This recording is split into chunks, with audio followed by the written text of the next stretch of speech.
Hello everyone. Tonight we step into a world vibrant with colors on the outside, but rotting in the shadows, where music can kill, prayers are coded into assassination orders, and human identities are scraped clean like ink on a flawed manuscript. This is Renaissance Florence, not of art and light, but of daggers hidden in prayer books, and children trained to forget their own names. And you're neither hero nor villain. You're an anonymous assassin, erased from history, left with only one choice: survive or kill yourself with your own hands. Before you lean back comfortably, take a moment to like the video and subscribe to the channel, but only if you genuinely enjoy the content I share, and leave a comment letting me know where you're watching from and what time it is there. It's fascinating to see people tuning in from all over the world. Now, turn off the lights, maybe switch on a fan for some ambient noise, and let's dive into tonight's journey together. Tonight we begin with something darker than darkness itself. The blood-chilling cold of marble in an abandoned monastery in Florence, where you wake up with only two things: a wound in your side and the rusty smell of blood, not yet dry. No soft bed, no welcoming candlelight, just the drip of water from a rotting ceiling and a faint hum, like a priest whispering in a tongue demons might use. You don't remember who you are. Your name? Blank. Why you're here? Unclear. But the dagger tucked under your cloak is anything but vague. Silver handle engraved with the Medici crest, blade still warm, and a streak of dried blood along the spine of your robe. Something happened, or had happened, long before you woke. You turn your head to look around. A headless Virgin Mary statue, a crooked cross about to fall, and 10 steps away, a motionless body, half its face crushed, blood pooling in a starburst on the stone floor. No signs of a struggle, no fleeing footprints, just you and the corpse. In the distance, a rotting oak door creaks open, revealing the pale green light of dawn and the long toll of church bells from the main square, right on time for a public execution. The freezing air stabs your lungs like needles. Your hands tremble, not from fear, but because your brain hasn't decided. Flee or move forward. Your stomach's empty, your throat's dry, and your head throbs like someone's been hammering it all night. But most importantly, in your pocket is a Roman coin, broken in half, with a name etched on the back you've never heard: Izio. You don't know what you are, but instinct tells you. You're no monk, no beggar, no lost soul. You were trained to kill, to live in the shadows, and to vanish before the blood soaks the tiles. You just don't remember why. No matter, you'll remember. The question is, before or after you're skinned alive? Florence has never welcomed assassins, but it seems tonight this ancient city will bleed again, and the first blood might be yours. You grip the dagger's handle and step out of the monastery into the poison-laced mist. The execution bells still ring, each toll like a knock on your shattered memory. No one looks at you as you slip through narrow alleys, moving like a ghost. Not because you're invisible, but because you wear the dark brown robe, typical of those Florentines, turn away from priests, quack doctors, or churchmen collecting the dead. The stench of death lingers in your sleeves, though you don't know if it's from the blood on your blade or your own body. After 12 turns, you stop before an old grey wooden door. No lock, just a faint carving on the frame, half a Roman coin. You pull out your coin, slide it into the groove. A soft click sounds. The door opens as if it's been waiting for you for centuries. Inside is a room no larger than a monastery kitchen, empty, save for a chair, a wooden rack of fake weapons, and a man sitting there, arms crossed, silent. He doesn't ask your name. He just tosses you a blunt wooden dagger and nods toward the wall, where a straw dummy stands quietly. You look at the dagger, then your hand. Instinct tells you to throw. The dagger misses. The handle hits the wall, clatters to the floor. The man says nothing. He just steps forward, retrieves the dagger, and stabs it into the dummy's neck. One strike. Not strong, not fast, but precise. No need for force. Just the right spot, he says, his voice like someone who smoked and inhaled the ashes of the dead for 30 years. Then he leads you through another narrow hallway, where the smells of damp wood, human skin, and rusting iron mingle. Each of your footsteps echoes like a drumbeat for an execution. You don't know where you're going, but your feet keep moving. He doesn't ask if you agree. He opens an iron door, tosses you a mask, and says, "The only thing that keeps your face is a mask. Wear it." You do, and when the door opens again, You stand in a larger room, where the flickering light of an oil lamp casts your shadow on the wall like a snarling beast. Before you is a tied-up man, mouth gagged, eyes wide, trembling. He's not old, maybe 30, no armor, no weapons. On his forehead is a faint tattoo of the Parsi family, enemies of the Medici, and beside him, on a table, is a real dagger, wooden handle, carved with patterns, rusted steel blade. You look at the dagger, then at the man. He starts to scream, though no sound escapes. You're not given an explanation. You're not allowed to ask. The trainer behind you says, only one thing, either you're the assassin, or you're the next target, and he places an hourglass down. The sand begins to fall. You step forward. Your hand trembles, but your feet don't stop. Your head tells you to back away, but your chest surges with a familiar feeling, as if stabbing a dagger into someone's neck isn't entirely foreign. The man keeps struggling. You place your hand on the dagger. The blade's cold. His eyes lock onto yours, not pleading, angry, contemptuous, as if saying you're just a pawn. You don't need a reason. You're not allowed one. You stab. One strike. Blood sprays like a reflex. The man collapses, silent. You don't tremble anymore. The trainer steps forward, places a hand on your shoulder. Not bad, he says. Now hide the body. Learn step 2. You don't ask where to learn. You don't ask why you killed. You just bend down, wipe the dagger, and start dragging the body, as if you've done it dozens of times. There's no music in your head, no justification, just a thick silence like clotted blood. You drag the body through the hallway, through the basement, to a place called the Steel Well, a deep pit where bodies are thrown and vanish into the dark. When the body falls, there's no echo, just a cold gust rising up, chilling your neck, like a lick from the blade you used to kill. You turn back, remove the mask, and look at yourself in a glass panel on the door. Your eyes aren't red, your hands don't shake. You've killed, and you'll kill again. The first part of you, the assassin of Florence, is complete, and this city has never lacked targets for people like you. But Florence didn't choose you. Florence is just the stage. The scriptwriters, and the ones pulling the strings, are people all of Italy knows, but no one dares name. They call them the Medici. And you that night, after tossing the body of the man with the Parsi tattoo down the iron well, officially became their tool. But how did you get here? How did someone like you, no name, no memory, no parents, become a blade for the most powerful family in Tuscany? It wasn't a choice. It was a consequence of something that happened long ago, when you were a child surviving a great fire in the San Frediano carpenters district. That night, city guards raided a rundown house, suspected of printing pamphlets against the Medici. As flames rose and smoke filled your lungs, you were only 7. You didn't cry, you just crawled under the body of your mother, or a woman you thought was your mother, and screamed in a tongue no one understood, but one person did. A man in a red cloak, wearing soft leather gloves, with the smell of burnt cinnamon on his coat. He picked you up, placed you in a carriage, and said only 4 words to the driver: take it to Santa Croce. That wasn't a church. It was the unofficial headquarters of the Fratelli d'Umbra, Brothers of the Shadow, a semi-official unit of the Medici's espionage and assassination network. You weren't asked your name. You weren't given one. They called you the Thorn, because you spoke little, but your eyes always pierced like a sharp blade. You learned to read, not from books, but from coded messages carved under tables. You learned history, not from historians, but from nameless skeletons found after each power struggle in the council. You learned math, not through arithmetic, but through the precise amount of poison needed to reach a heart in under a minute and a half. The man in leather gloves, the one who brought you, never gave his name, but he always watched, and occasionally sent you strange gifts: a blindfold from Florence, a broken Roman coin, or a comb engraved with a backward Latin phrase.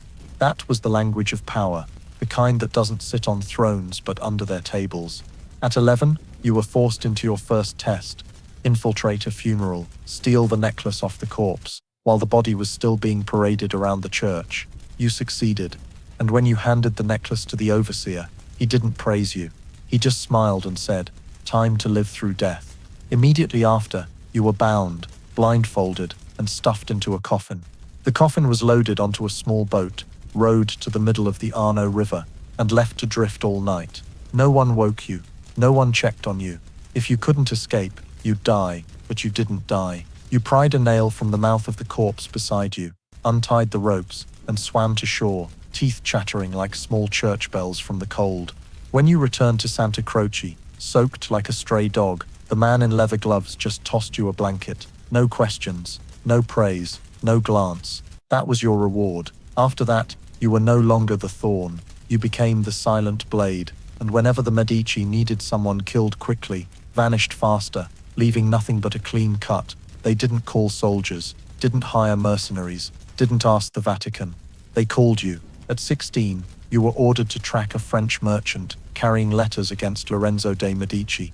You killed him in a public bathhouse. No dagger, no poison, just a hairpin and 2 fingers.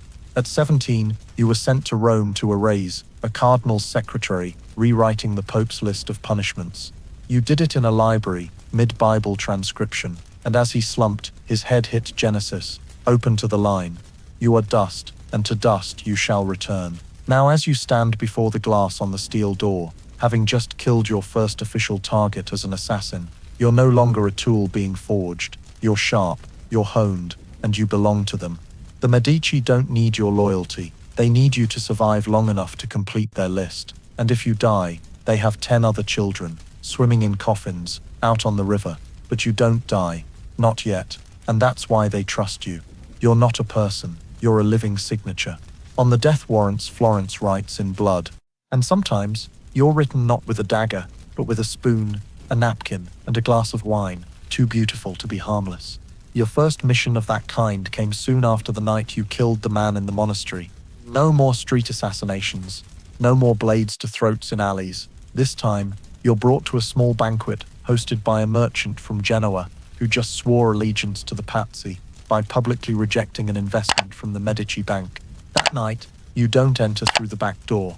You walk through the front, dressed in red velvet, a felt hat, gloves, and an honorary guest badge. No dagger in your pocket, no rope in your hand. The only thing you carry is a small vial, containing a cloudy liquid that smells like dead rat sweat. They call it lacrima nera, black tears, a rare poison that doesn't kill instantly, but stops the heart exactly 8 minutes after mixing with the tannins in Chianti red wine. The banquet table is set in a courtyard, under hanging lanterns, with blood-red ribbons and bundles of herbs dangling like charms. You're seated across from the target, a bearded man, face round as the moon, breath heavy, with roasted onions. He talks a lot, laughs loudly, and slams the table with every business triumph story. You just nod, smile, not too wide, not too tight. From the kitchen, the first courses arrive, Tuscan stew, barley bread, and a bottle of wine poured from a private cask. You wait. As instructed, you don't drink first. Everything starts with the host. When he pours for you, you raise your glass, tilting it slightly so your index finger can flick open the tiny cap under your ring and drop exactly 1 bead of black tears into his glass during the toast. "Salute," he says. "Salute," you reply, and drink. No one notices. No one suspects. But you know, because you've trained to sniff wine since you were 13, not to judge its quality, but to tell which kind can kill, and in how long. You chew the stew, but really, it's to feel the texture, soft, moist, just right. Not to eat, but to find the code carved on the pig bone, a message etched with a heated blade, visible only when golden lamplight hits at the right angle. And you see it, 3 slashes, a small circle, and a vertical cut. A sign that says, "Target has protection." 1 man, black cloak, standing to the left. You glance. Sure enough, there's a figure like that, tucked by a stone column, hand always near his cloak's hem. You keep eating, and counting beats. 1 minute, 2, 4, sweat beads on the merchant's forehead. He wipes it with a napkin, laughs awkwardly, and takes another sip. 6 minutes. He stops talking, eyes darting like he forgot the middle of his story. 7 minutes. He breathes heavily, hand shaking, tries to pour more wine, but the glass tilts, red spilling on the tablecloth like prophetic blood. 8 minutes. He collapses, right as the music swells, flutes and violins blending, as if they knew this moment needed a melody to mask it. You stand, bow, and excuse yourself from the table amid applause. because everyone thinks he's just too drunk. They're not wrong. Drunk forever. You walk through the back garden, step to the carriage, and hand the driver a small pig bone, the one you chewed but didn't swallow. That's the confirmation. Mission complete. The driver says nothing. He just tucks the bone in his pocket, pulls the carriage back, and takes you to Santa Croce. But that night, you don't go straight to your room. You pass the kitchen, a place people like you are never allowed. You see Amelia, a woman with arms like tridents, sitting there, peeling apples with the dagger you used on your first day. She doesn't look at you, but she says, "Don't mind the moment they die. Mind the moment they think they're still alive." You nod and move on, but her words stick in your head like a thorn, because even you don't know, are you alive, or just a walking tool, clinking glasses, slashing softly like the wind, and vanishing like ashes.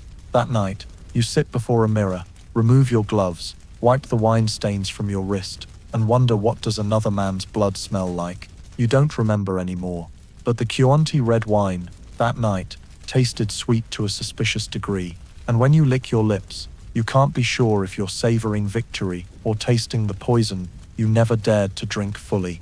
Because really, you're just a glass filled to the brim, raised at the right moment, clinked against the right person, then washed clean for the next use. To become the perfect glass, you must learn not to break. And that lesson begins one early April morning, when Florence's sky is cloaked in mist, like a shroud for the nameless. The trainer knocks on your door with a wooden stick. 3 taps. Open your eyes. Bring your feet. No one taught you how to put on shoes quickly after dreaming of blood.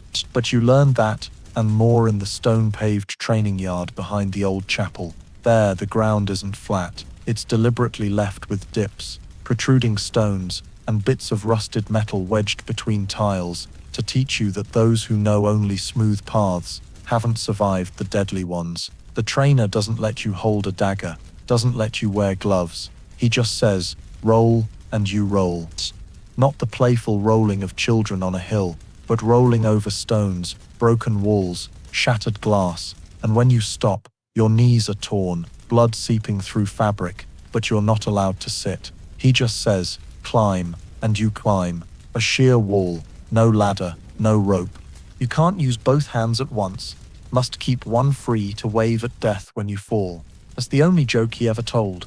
You slip twice, fall once, and the third time, your left arm makes a small crack, like a dry branch snapping. The pain blacks out your vision, but you don't scream. You swallow the cry into your gut, like you swallowed tears on nights spent locked in wooden crates. And when you lie back on the ground, unable to move, he steps over, tosses you a rag. Bandage it yourself. Those who scream from pain will scream from failure. That night, you don't eat. Not because you're not hungry, but because you can't hold a spoon. Your jawbone slightly dislodged from the fall. But you return to the training yard the next morning. This time, it's balancing on a wooden beam hung by ropes. Each gust of wind sways it like a traitor's emotions.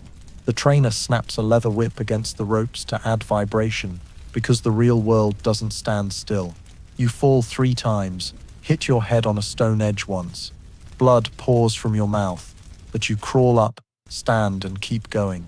After 10 days, you're taken to a dry well, the final game of each training course. It's a circular stone pit, 5 meters deep, with one way out, a ventilation shaft, just wide enough for someone to squeeze through if they dislocate a shoulder, twist their neck, and hold their breath all at once. Your hands are tied behind you, eyes blindfolded, and you're thrown in, no warning. When you hit the bottom, it's all darkness, your heartbeat pounding like a funeral drum. You think you'll choke on panic, but then you take a slow, deep breath and start calculating. Footsteps, wind direction, echoing sounds. You find the shaft's entrance in 3 minutes. It takes 12 more to break the iron cover with your forehead, and when you crawl out, bruised purple, the trainer just nods and says, now they can drop you from a bell tower, and you'll still live. You don't know if that's a compliment, but it's all you need, because after 13 days without daggers, poison or tricks, you learned that a great assassin isn't the one who kills fast, but the one who doesn't scream when bones break. And that night, as you sit alone in the stone yard, arm in a sling, feet swollen, dried blood on your collar, You look up at Florence's sky, where the moon hangs like a silver scar, and understand this is your life. No glory, no medals, just wounds, and how you walk through them without a whimper. That's the only thing that sets you apart from the walking corpses out there. And if tomorrow someone hands you a real dagger, a name and a map to a strange place, you'll nod, not because you're loyal, not because you're skilled, but because now you've learned to fall and stand up, die and keep going, and hurt without anyone noticing. Florence forged you with stone, wind, and blood, and when you return to your missions, you'll carry everything you can't speak of, because a true assassin doesn't need to speak. And that's why the next training doesn't start with a call, a kick to your door, or even a command. It starts with silence. One early morning, you wake to find your door ajar. No one's outside, but on the floor is a charcoal mark, like someone dipped their hand in soot and drew a single swirling line. You look around, see no one, but you know it's a signal. The first signal from someone you've heard about in hallway stories, whispered by those who survived missions in Venice, Naples, or Rome. Raffaello, the man without a shadow. They say he once assassinated a cardinal in a church before the candlelight touched the saint's statue. They say he walked past 5 soldiers without being noticed. They say a lot, but no one's ever met him, except the one about to be taught how to vanish. And today, that's you. You step out of your room, carrying no dagger, no mask, no fear, just bare feet and a mind sharp as a blade, drawn from cold steel. The charcoal mark leads you out of Santa Croce, through cramped alleys, under mossy staircases, across a square where beggars lie face down like torn sacks left behind, until you stand before a wall with no door, no sign, no light, but there's a faint breeze, like a breath. You know what to do. You stand still, 10 seconds, 20, a minute, then a hand rests on your shoulder, so light you think it's a stray gust. If you felt me, I've failed, a voice says, dry as parchment, no louder than a lullaby.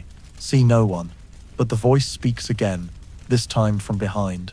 Don't turn, don't look, just listen. You stand still. Raffaello, if it's really him, begins the first lesson by vanishing. For 2 hours you're led around Florence, pushed, pulled, pinned down, tied up, untied, shoved through wall gaps, and slipped under roof tiles. But not once do you see your teacher's face. Every time you move, he's gone. Every time you ask, no answer, just breathing, steady, faint, as if it doesn't exist. Then at dusk, you're brought to an abandoned warehouse. Inside, 5 candles and a wooden chair. Sit in the center. Sit, the voice commands. You sit. Don't move. You don't move. Don't breathe hard. You hold your breath. Don't exist. You don't understand, but you try. 5 minutes, 10, then 15. The darkness swallows every thought. No more Florence, no more missions, no more you. And then something strange happens. You stop hearing your own heartbeat. You vanish, not from the world, but from yourself.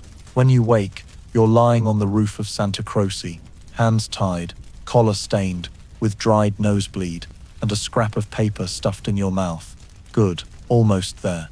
The next 3 days are hell, with one goal: erase every trace. You learn to walk without sound, even on broken glass.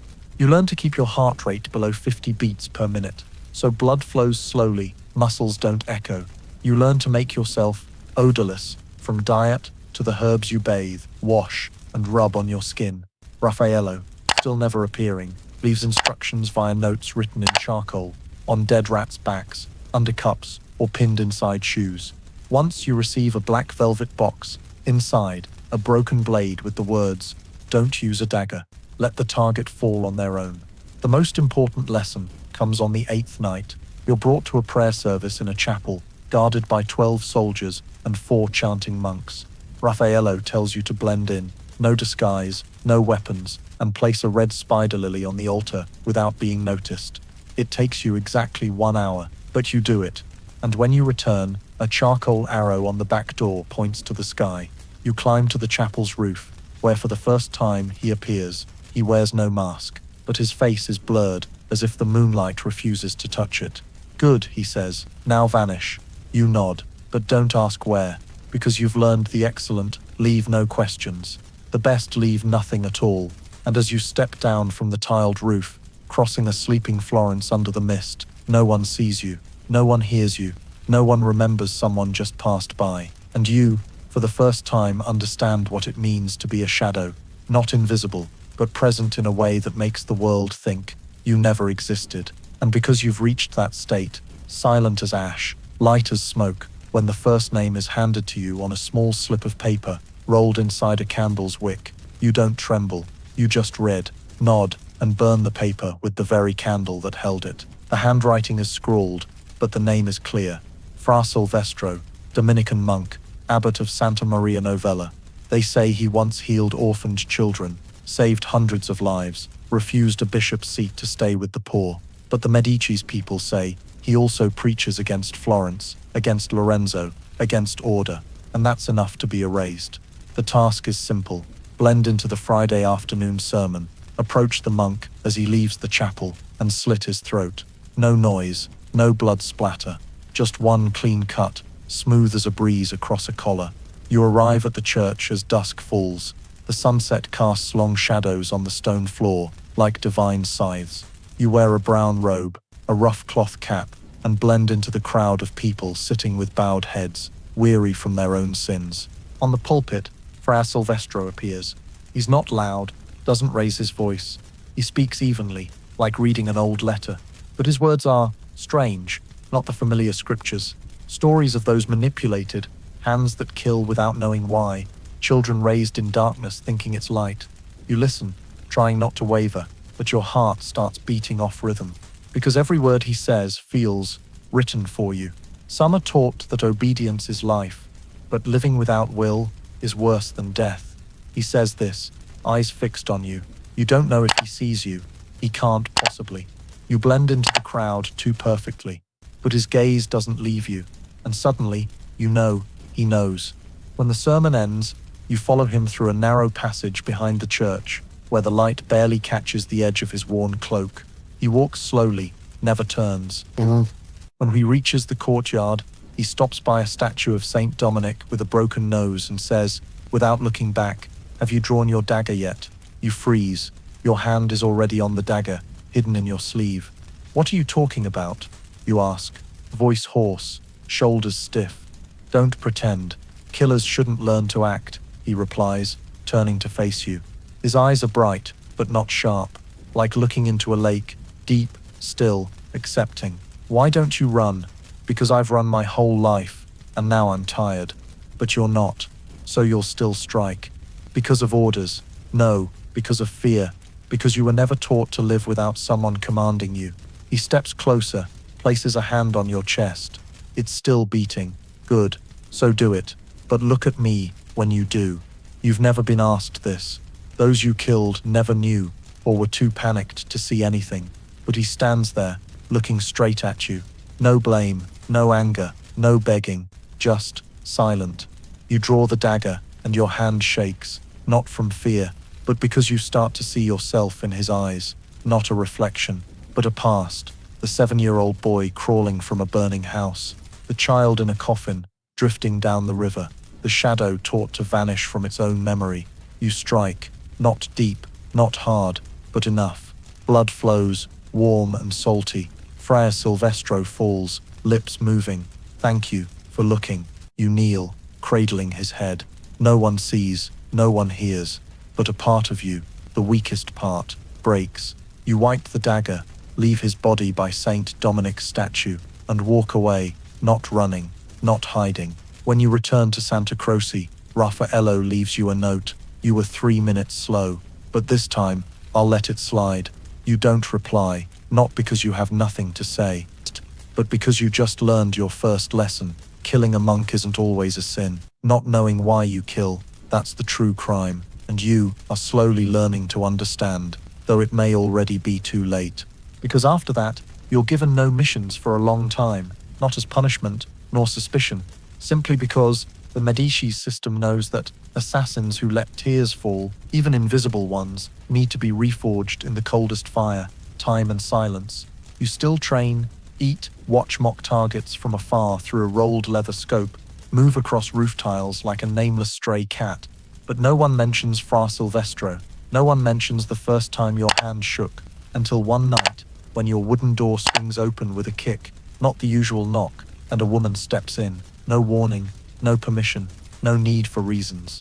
She wears a tight dark brown leather coat, wrists wrapped in black waxed cloth, steps heavy as a blacksmith's, eyes sharp as a stone-splitting axe. But what you can't look away from isn't her lean frame or the scar slashing from cheek to collarbone. It's her left arm. It's not human. Long, solid, with 3 knobby joints like fish scales. Each finger is a silver hook, jointed with screws and leather straps, like a living weapon.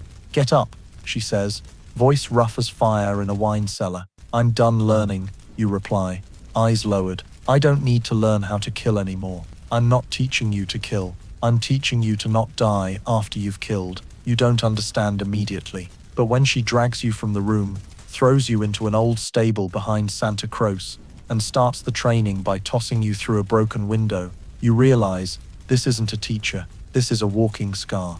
Her name is Emilia. Few remember, she was the Medici's top assassin 2 generations ago, the one who survived the Palermo rebellion, cut off her own hand to escape chains, and replaced it with a new arm, a weapon fused to her bone with horse tendons and a curse. Emilia doesn't teach with words. She teaches with kicks, with trapdoors dropping from ceilings, with sedatives mixed into breakfast that leave you waking in a shallow grave in a cemetery, forced to claw out with bare hands. But the scariest part is her mouth, not because it curses, but because every time she speaks, your heart sinks like it's being pulled from your chest. You don't remember your father's name, don't remember the first person you killed, but I bet you remember their eyes. Good people don't fear death. Killers fear looking back. Death isn't bad. What's bad is living while thinking you're already dead. You don't know if she's punishing or saving you.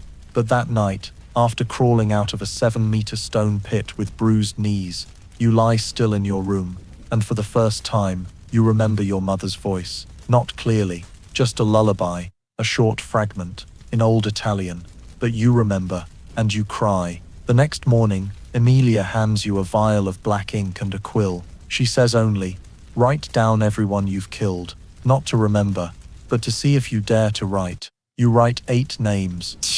Then your hand starts to shake, not from guilt, but from one name you can't recall, though the face is too clear. The man at the banquet, the old teacher, Fra Silvestro, the lost girl in Siena at 12, the headless corpse under the monastery. They come back, not in order, not clearly, but their breaths still linger in your chest. Emilia reads the list, says nothing, just lights a fire, burns it, and stuffs the ashes into a leather pouch, hanging it around your neck. From now on, you carry them with you, not for redemption, but to remind you, no one truly vanishes, even those you think you've killed. That night, you're taken to a secret meeting, where Emilia whispers your new mission, the first in weeks of anonymity. There's a traitor in Santa Croce, a patsy agent. You'll find him. Don't kill. Just look, and tell me which eyes make you feel the coldest. You nod, but before you leave the room, Emilia calls back. If this time you feel like sparing, remember I didn't teach you to be humane. I taught you to survive humanity. You don't reply, but you understand, and you hang the ash pouch around your neck, tuck it under your shirt, and silently leave. Something in you has changed, not the wound, but the ability to rise from a wound without letting it become the reason for everything that follows. Emilia isn't darkness. She's the one who taught you to live within it, without melting into nothingness. And now, for the first time in months, you're ready to open your eyes wide, to see the person you might have been, or might become. The chance comes on a Sunday morning, when church bells ring from every Florence tower, like the heartbeat of a giant creature, holy, yet ready to bleed. It's the Corpus Domini procession, the one day a year when nobles, priests, guards, slaves, and commoners flood the streets together, standing under the sun, gazing at the holy relic raised high, as if it could wash away all sins. But you're not here to cleanse sins, you're here to find a traitor. Emilia told you not to kill, but you know well, if he spots you first, you'll never return to Santa Croce. The task sounds simple: blend into the procession, Watch those closest to the relic, the area reserved for dignitaries, escorts, and Medici representatives. He'll be there, and he'll give a sign. The problem is, you don't know his face. Only one clue, a gesture. He'll touch his left shoulder 3 times in a row when the first drum sounds. So, you blend into the crowd, wearing a grey healer's cloak, holding a fake incense burner, stepping through prayers and the acrid smell of burning candles mixed with wilted flowers. You don't pray, you just watch. Dozens of faces, some familiar, some strange. A guard who once nodded at you at a checkpoint, a bishop you saw dozing in a Medici council, a little girl sucking her mother's hand, looking at you with eyes like you've met in some ancient, distant place, but no one touches their left shoulder, until the drum sounds. 3 beats. Then you see him, not striking, not subtle, just a man standing on the other side of a flower barrier, close to the main procession. He wears a black cloth cap, a dark leather belt, and as the 3rd drum beat rings, his hand touches his left shoulder, once, twice, 3 times, then stops. You turn away instantly, blending into a group of retreating monks. You don't let him see you watching. Emilia warned, the best traitor knows when he's being watched. You keep moving, but your eyes stay locked on his shadow. He follows the procession, but slowly, as if keeping distance, or waiting for another signal. And then, everything shatters. No one knows what happened first. A shout, a stumble, or a candle falling onto a noble woman's dress, fainting from heat. But in less than 2 breaths, the procession turns to chaos. People scream, others fall. Incense burners topple, red velvet curtains catch fire, and the drums start again, not in procession rhythm, but as a warning, someone's running. You don't look by reflex. You were trained better. You dive into the crowd, weaving against the flow, slipping past flower carts, lifting noble women's skirts as they scream, sliding under guards' feet, and leaping onto the roof of a hat shop. From there you see clearly, he's running too. Not toward the square, not into main alleys. He's heading for the northern city walls, where gates open only at dawn for grain from the countryside. You follow, no sound, no shadow. When he slips through a gap in the wall by an abandoned forge, you're 3 paces behind. You don't draw your dagger, but you know if he turns, you'll have to act. And he turns, but not as you expected. No panic, no attack. He just looks at you, sweat-drenched, face pale as candle wax, and says one thing, "I thought you were dead." You freeze. His eyes, familiar, too familiar. Not from Santa Croce, not from your victim list, but from a dream. The recurring dream, where you run through a smoke-filled hall, where another boy, not you, stands with his back turned, calling a name you can't recall. He's that boy, but older, thinner, and clearly no longer the Medicis. I knew you'd come, because only you'd understand how I touch my shoulder. Why did you betray? Because I survived, and the Medici don't like those who remember surviving. Your name, they erased it. But you know, I was the first to climb out of the Arno coffin. Before you, your heart tightens, because you remember, not clearly, but you heard the cries at night in the training camp, saw the empty bed the next morning, heard the rumor, that kid was weak, drowned. But no, he lived, and came back. I'm not killing you, you say. No need. I'll be dead soon. But remember, some don't become assassins, because they're not good enough, but because they're awake enough not to become tools. He pulls a cloth from his chest, a piece of a child's coffin lining, tosses it to you, then turns and runs. You don't chase. You just stand there, clutching the cloth, and for the first time, you understand betrayal isn't always turning away. Sometimes it's facing the truth, and not closing your eyes. When you return to Santa Croce, Emilia doesn't ask for results. She just glances at your neck, sees the ash pouch still there, and says softly, "Good. You're starting to see." But inside you, a question sparks. If the Medici are wrong, who's right? And if you are part of that wrong? That question doesn't leave your mind in the days that follow, even as the next mission comes too quickly, as if the Medici are burying your head in blood before you can breathe humanity. This time, the target isn't a merchant, a monk, or a traitor disguised as a comrade. It's the official spokesman of Florence's archbishopric, Father Giulio Farnese, who's about to declare the Medici's control over church assets invalid. In other words, if he survives Monday's afternoon sermon, the entire system of money laundering and hiding noble assets the Medici built will collapse like a bell tower, with its foundation cut. You're given a standard mission: blend into Santa Trinita Church, kill the target after communion, in the hallway behind the pulpit, before he reaches the courtyard. One stab, no witnesses, no traces.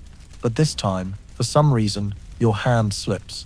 Not because the target was alert, not because you hesitated, but because his eyes, in the moment you raise the dagger, look at you, and you see yourself in them. Not figuratively. Literally, your reflection, pale, hunched, hand trembling. Not the legendary assassin, but a child, just taught to kill. That moment makes your blade veer a fraction. Instead of the carotid artery, it slices his shoulder. Blood spurts, but not enough to kill. Father Giulio screams, and instantly, alarm bells ring like thunder through hymns. Guards flood the church like a tide. The main door slams shut, side doors are bolted. The praying congregation panics. Scriptures mix with screams, and you, who should have vanished into the dark, are now trapped between stone walls and 120 eyes, not yet grasping what happened. You bolt for the pulpit, leap over the altar, slip behind the baptistry, where you studied the map thoroughly 2 days prior.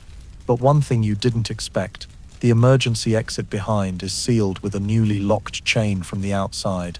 Someone knew, someone waited for you, to fail. You turn back, draw your second dagger. Not to fight, but to be ready to cut the chain, or your own throat, if needed. But then a voice rings out. Left, open the third floorboard. You don't have time to recognize it, but you obey. Your hand pushes the board. A small gap opens, just enough to crawl through. Without thinking, you dive in and find yourself sliding down a narrow wooden chute, coated in straw dust and pigeon droppings. It leads to the church's attic, where musicians store instruments. From there, you creep along beams, crawl to the bronze bell, then leap to the western roof tiles, landing with a sore shoulder and a near dislocated knee. You escape, but the cost is clear. The assassination failed. The target lives. The church is sealed. Your reputation, if a nameless killer has such a thing, is broken like a dull blade. When you return to Santa Croce, no one's waiting. No immediate punishment. No Emilia. Just a note on your door. 1 inch off. A lifetime dead. If you're still alive, prove it again. You tear the note, stuff it in your mouth, chew, because it's the only thing you can do to keep from screaming in the night. But what haunts you isn't the failure. It's the question: who locked the escape door? Who knew you'd act that day? And who saved you at the last moment? That night, as you lie still in a wall nook behind the library, clutching your knees to ease the pain in your bruised ribs, you recall Father Giulio's eyes, still the eyes that made your hand slip. But this time, you don't see yourself in them. You see someone else watching you from within him. Maybe a hallucination, or maybe a message that you no longer fully control yourself. The next morning, you receive a single letter, no seal, no signature, just one line. Want to kill without trembling? Find out who put the dagger in your hand to begin with. And you know the failed assassination isn't the end. It's a warning, not from an enemy, but from within the Medici. Someone's playing a game, and you aren't sure which side of the board you're on anymore. But a chess piece isn't allowed to question the hand moving it. A few days after the Santa Trinita failure, you're summoned to a small room behind the library, where you haven't set foot since your first training. There's no light, just a man sitting behind a table, his voice low and colder than any cellar you've slept in. You'll do a cleansing mission, he says. Short, clean, no witnesses, no questions. You nod. But when you take the paper with the target's name, you pause. Lorenzo Bellini, a man comatose for 10 years, now a vegetable in an old hospice outside the city, cared for by 3 nurses and an elderly nun. No reason given, no reason needed, but a handwritten note at the bottom adds, no visible wounds, must look natural, like death in sleep. You don't ask why a man who can't think needs to die, but the part of you gnawing at the truth after the recent failure starts quietly asking, who benefits when a silent man dies? You arrive at the hospice in a medical aid's uniform, carrying a fruit basket, a vial of specialized sedative, and a syringe thinner than a human hair. Lorenzo Bellini's room is at the end of a hallway, thick with the smell of damp moss and sour yogurt. When you enter, he lies there, gaunt, eyes closed, breathing evenly, head tilted slightly, as if listening. Something's very wrong. Not with his body, but with the air around him. It's heavy, like someone's holding their breath. You approach, set the basket on the table, draw the prepared syringe, a poison that stops the heart without a trace. But as you lean in, ready to slide the needle into the pale vein on his wrist, something inexplicable happens. His arm hairs stand on end, as if his body, though unconscious, knows who's touching it. You step back half a pace, your hands sweating. You sit beside him, staring at his face, withered by time. No twitches, no reaction, but a whisper in your head. Don't do it. No clear voice, no real sound, just a thought surging, too vivid to be random. You take his hand, and your heart skips a beat. It feels like touching your own memory. You don't know why, but his hand is warmer than normal, as if he's not fully comatose, as if he's waiting for someone to kill him, or to help him live again. You retract the needle. You can't, not from fear, but because for the first time, you see someone weaker than you, still trying to say, don't. You rummage in the basket, swap the poison vial for sugar water, wipe his hand, and slip a small note under his pillow. If you wake, find me at Santa Croce. I'm not your enemy. On the way back, your head buzzes like a broken bell. You didn't complete the mission, the second failure. But strangely, you don't feel guilt. You feel human. When you pass through Santa Croce's gate, a figure in a black cloak waits. Not Emilia, not Raffaballo. The man from behind the library, the one who ordered the cleansing. He says nothing, just looks at you, for a long time, then hands you another folded note. You open it. One line, you did right. And because of that, now you'll learn why Lorenzo never died. You look up, but he's gone. For the first time, you don't feel like you broke the rules, but like you stepped through a new curtain, one where there's not just the Medici, not just kill orders, but truth, and truth never sleeps. Even in the body of a man who seems like he'll never wake, you don't know why you were spared, nor why the one who ordered Lorenzo Bellini's death wrote, you did right, but you know one thing, someone is testing you, not with a kill order, but with a choice. And choices always come with a price. You thought you'd have peace after that, but 2 days later, Emilia summons you, not with words. She just places a small wooden piece on the breakfast table, old, squarely carved, with 3 scratches forming an inverted triangle. You've never seen it before, but someone trained by Raffaballo knows it's a summons to the well's bottom room, a place no one enters unless they've died 3 times and still lived. You follow Emilia, deep beneath Santa Croce, through moldy corridors, absent from any internal map, past 3 iron doors, a spiral staircase with a broken step, and into a circular room with no exit, no natural light. Only one thing is there, 32 blades, suspended from the ceiling by thin copper wires, nearly invisible, like a flock of motionless predators waiting for the first gust to strike. Emilia says, sit in the chair. In the room's center is an old wooden chair, unremarkable, but directly above it hangs a blade larger than the rest, black handle, etched with a Latin word, vivere, live. You sit, no questions, no resistance. She circles the room, her hand lightly touching each blade, as if waking their souls. Then she speaks, still not looking at you. There were 32 major missions assigned to people like you. Each blade here is a person and a death.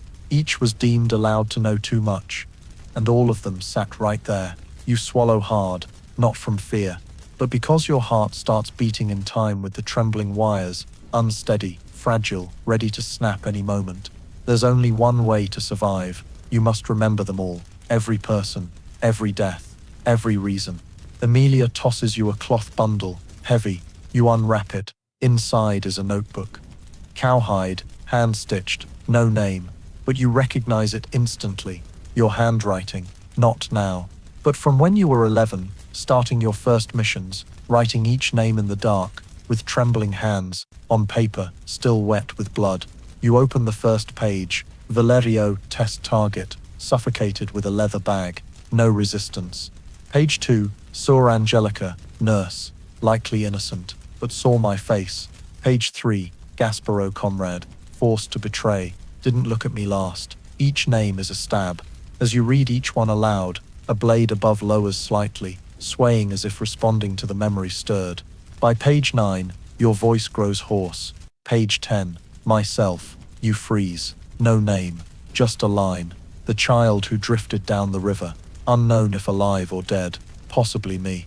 And at that moment, the largest blade, the one etched with vivir, begins to tremble violently. You understand, this test isn't to punish. It's to determine, are you still you, or just a shadow shaped by the Medici? Emilia stands beside you, silent. To live, you must first admit, you're the one who killed yourself, she says. If you dare breathe after reading that name, you're worthy. You look up, straight at the blade, and for the first time, you speak, not a whisper, not hoarse, but clear.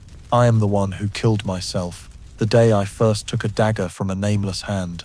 In that moment, every blade stops trembling. None fall, none draw closer. You're still alive. Emilia nods, and for the first time you see her smile, not cold, but sad. Get out. You've remembered enough to go on. But be careful. From now on, death isn't a reward for release. It's a lurker, always trailing you, waiting for you to forget who you are. You stand, step away from the chair. You don't look back. You don't look up at the blades, because you know this room isn't for killing, but for seeing who's still worthy of being spared. And that night, back in your bed, you sleep for the first time in years without dreaming of blood. You dream of your face before a dagger was in your hand. But that dream lasts only one night, because the next morning, before you can wipe the cold sweat from your neck, a letter bearing the Medici wax seal lies in the middle of your bed, though the door was locked and no one knocked. You open it. The words brief.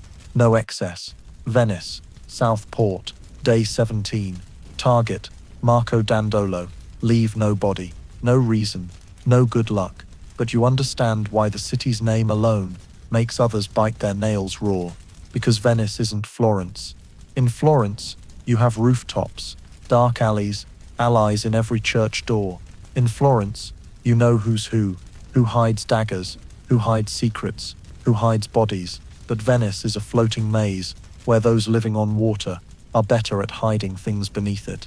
And crucially, Marco Dandolo isn't a nobody. He's a descendant of one of Venice's founding families, with 3 bodyguards, an armed merchant crew, and a private boat, always flying a saint's flag. Before you, 2 assassins were sent to handle Marco. One vanished without a trace, the other washed up in a Pisa port, in a crate of sea salt, with fingers chopped joint by joint. So no one wants Venice, but you accept. No hesitation, not out of bravery, but for a simple reason. Venice is the one place the person in your mirror, the one you once were, has never been. And maybe, just maybe, if you kill in Venice, the blood won't cling like it does in Florence. You arrive in Venice during the humid season, when the air is heavy as damp armor, and each step on stone bridges feels like treading on horse bones. The city is beautiful, in a maddening way.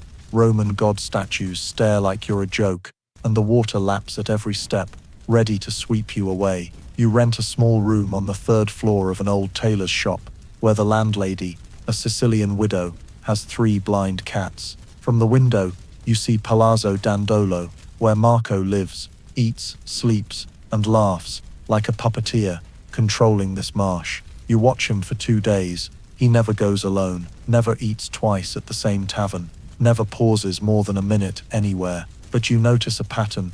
At sunset, he always boards a boat, not the grand one, but a single gondola, just him and a rower in a striped shirt. The boat doesn't go far. It glides along the San Moise Canal, circles 3 bridges, then docks at a narrow wooden pier behind an old chapel before vanishing into the dark. On the 3rd evening, you wait under that chapel's dome, holding a steel wire and a vial of sedative, mixed to drop a bull in 10 seconds. As the gondola docks, you count 3, 2, 1, then leap from the roof tiles, landing light as a shadow. But when you press the wire to Marco's neck, something unexpected happens. He doesn't resist, not at all. No panic, no scream. He even laughs. Finally, he whispers, I thought they'd stopped sending people. You tighten the wire, aiming to knock him out before he causes trouble. But he continues. Do you know why no one returns from Venice? You pause for one beat. Because those sent don't die, they just switch sides. Before you can react, a needle jabs your neck from behind. No pain, but cold, like being touched by metal soaked in ice water. Your vision blurs, your ears ring, and Marco's voice is the last thing you hear clearly. Florence is a chessboard, Venice is the real hand. You wake later, how long you don't know, tied in a wooden room, smelling of damp leather and tobacco. Before you are three people, no masks, no hidden names. One is your old trainer from Santa Croce, who you'd heard died falling from a monastery roof. The second is a silver-haired woman, a former Pazzi spy, reported executed by Raffaello's hand. And the third, the assassin sent to Venice before you, the one you thought was dead. He says, the Medici aren't gods, and Venice isn't hell. We're just a bit more awake. They don't kill you, don't persuade, don't threaten. They just hand you a dagger, no emblem, and say, if you truly know who you are, decide how to use this blade next time. Then they open the door, let you go. No restraint, no pursuit. Back in your third-floor room, you find a note on the bed. One sentence. None of us truly escape Florence, but Venice could be a start. You sit, place the dagger on the table, and for the first time in your life, you realize that maybe killing isn't always a mission. Sometimes, it's a question no one's brave enough to answer, and maybe you'll be the one to write that answer, in blood, or by refusing to spill more. But refusing blood doesn't mean being cleansed of it. Proof comes when you return to Florence, barely hanging your cloak before a letter with a faint perfume scent waits on the table.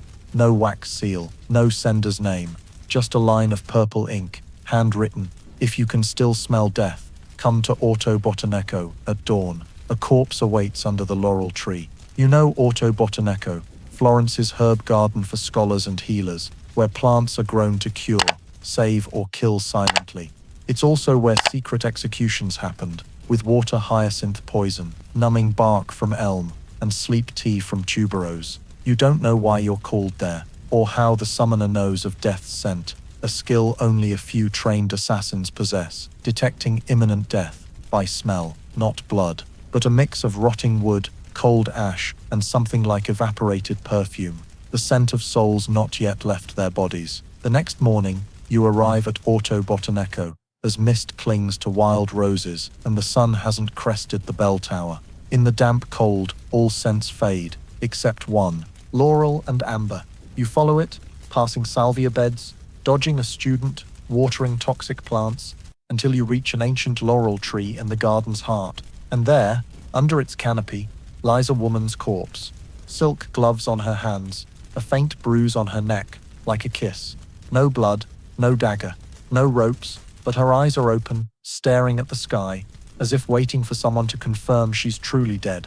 On her chest is a perfume vial, bohemian glass, gold-plated cap, etched with a stylized set. You open it and instantly recognize the scent, the same as the letter. But what chills you isn't the match. It's a small note hidden in the cap. One line, you're still alive, so prove you know why others die. No signature, no more words. But in your mind, a name surfaces unprompted. Sansia, a famed Sicilian assassin, rumored to manipulate targets with scents, making them drunk, weak, then collapsing like a snapped flower stem. She vanished 3 years ago, and now her body is here. Neat, no wounds, but you know, with this perfume, death came from within. You take a dry paper, dab her neck, sniff, apple wine, pine resin, and hemlock mixed with jasmine oil, a formula that makes the heart race for 5 minutes before stopping entirely. Something only an insider would recognize. Someone killed Sansia with her own weapon, not to punish, but to send a message. Hours later, you bring the perfume vial to Santa Croce, place it before Emilia. She doesn't ask, just looks at you, then burns a dry laurel branch, the sharp scent searing your throat like a cleansing ritual. Who did this? You ask. Emilia closes her eyes briefly, then answers softly, an old one. Someone who knows every death, leaves a scent, and believes only those with a conscience can still smell it. You stay silent, because you understand this isn't a random corpse. It's Florence testing if you're still human, or fully a blade, and this time, you smelled it. You remembered the scent of your own blood, thought forgotten, in Venice's rain. That night, in your room you open the vial, inhale deeply, not for poison, but to test if you still feel death. And for a moment, you swear someone stands beside you, whispering, "We don't truly die when our heart stops." But when we no longer know the smell of death, you don't answer, you just exhale, and the laurel scent lingers on your tongue, the smell of an end, or the start of a wordless unraveling. But unraveling takes time, and you don't have that luxury. Because that afternoon, with death's scent still fresh in your memory, you're summoned to the grey stone meeting room, once a small torture cell in Santa Croce's monastery, now used for the highest orders. The one giving the mission isn't Amelia, nor the faceless man behind the library, but three figures sitting in the dark. You don't see their faces, but their voices cut like needles on flesh. You went to Venice. Good. You still smell death. Very good. Now it's time to see what you've forgotten. A paper slides from a table slot. You take it, read, and your heart doesn't slow. It stops for a moment. On it is a name no one else in the council could recall, but you remember every stroke. Bartolomeo da Castano. Not a merchant, not a spy, not a traitor, but the first teacher who showed you how to bandage wounds with willow bark, craft daggers from animal bones, and hide tears by breathing hard through your teeth. The one who held you the first night you woke from the river coffin, who said, "Surviving isn't learning to kill, but learning not to die in others' minds." You thought he was dead, years ago, in a fire at an outpost near Azov where young assassins were thrown as bait, but he lived, and now the order is to kill him. No evidence needed, no reason given, only because he left the organization without permission. Bartolomeo now lives disguised as a gardener in a nunnery in Chianti, 2 days' ride from Florence. No weapons, no guards, no network, just a garden and an old stringed instrument used to teach orphans hymns. You set out the next morning, sleepless, haunted by training memories with him, how he patiently guided your fingers on a dagger's handle, frowned when you stepped on dry leaves while tracking, and draped his cloak over you when you were delirious with fever. In Chianti, it rains, not heavily, but cold as needle pricks. The nunnery hides behind wildflower walls, unguarded, with only a hoarse rooster crowing far off. You pass the gate, unchallenged. At the back garden you see him thinner, hair white, but back still straight, hands trimming with shears as always. You stand there long enough to see his hand tremble slightly with each cut, long enough to see his eyes, when he turns to you, not surprised, just sad. He sets the shears down, sits on a mossy stone step, pats the empty spot beside him. "It hasn't rained in June for a while," he says, his voice still deep, still carrying the echo of someone who sang lullabies in stone cellars to motherless children. You don't sit, you don't know how to stand. The dagger in your sleeve feels heavy as a boulder, and the silence stretches like an unread indictment. He doesn't ask why you're here, doesn't ask who sent you, just sighs, pulling an old notebook from his coat. "I wrote this for you back then, but no one could deliver it." You take it. The first page reads, "If you still remember me, don't let me die as a crossed-out name." You kneel, not from weakness, but because your knees can't bear this feeling. He places a hand on your head, light as a leaf. "We don't choose how we leave, only how we remember before it's too late." You draw the dagger, place it in his hand. He smiles, closes his eyes. No fear, no trembling, but no surrender. "If you must, do it." "I taught you not to hesitate, but let me die as who I truly was, the only one who never wanted you to become an assassin." You stand, hand gripping the dagger's handle. Then, you turn the blade, plunging it into the ground between your feet. "If they want you dead, they'll have to come themselves," you say. "My hands are busy holding on to what they tried to erase from my memory." He opens his eyes, looks at you long, then nods slightly. Before you leave the nunnery, he presses a small pouch into your hand. Inside are dried flowers, white daisies, lavender, and a torn cloth that once wrapped you when you lay delirious in the training camp. "Take this back," he says, "to remember you were loved, not for killing well, but for surviving without losing your human eyes." You leave Chianti as the rain continues. You don't look back, and you know from now on, you don't just carry a dagger in your sleeve, but a hunted name, because you just broke a rule. One of the Medici's unwritten laws. Those who raise you without making you kill are the most dangerous, but you don't regret it, because for the first time, you let someone live, and found you didn't die with them. But you know well, choosing to let someone live, in this world, is signing your own death warrant. Florence doesn't spare those with mercy, especially not one who held a dagger in the Medici's name, and the price for your mercy comes fast. 2 nights later, as you pace the northern roof corridor of Santa Croce to check signal lanterns, a strange whistle sounds from the broken-headed saint statue. 3 broken notes, not part of any internal code. You turn, hand already on the dagger, hidden in your belt. But what catches your eye isn't an enemy's shadow. It's a cloak fragment flitting across the tiles, swift as a freed raven. No one in the order uses that fabric anymore. Ash gray, black silver trim, triple-layered stitching, band for rustling when moving. That cloak belongs to the past, and its wearer was said to be dead. You chase without thinking. Your footsteps tap the tiles like memory knocking.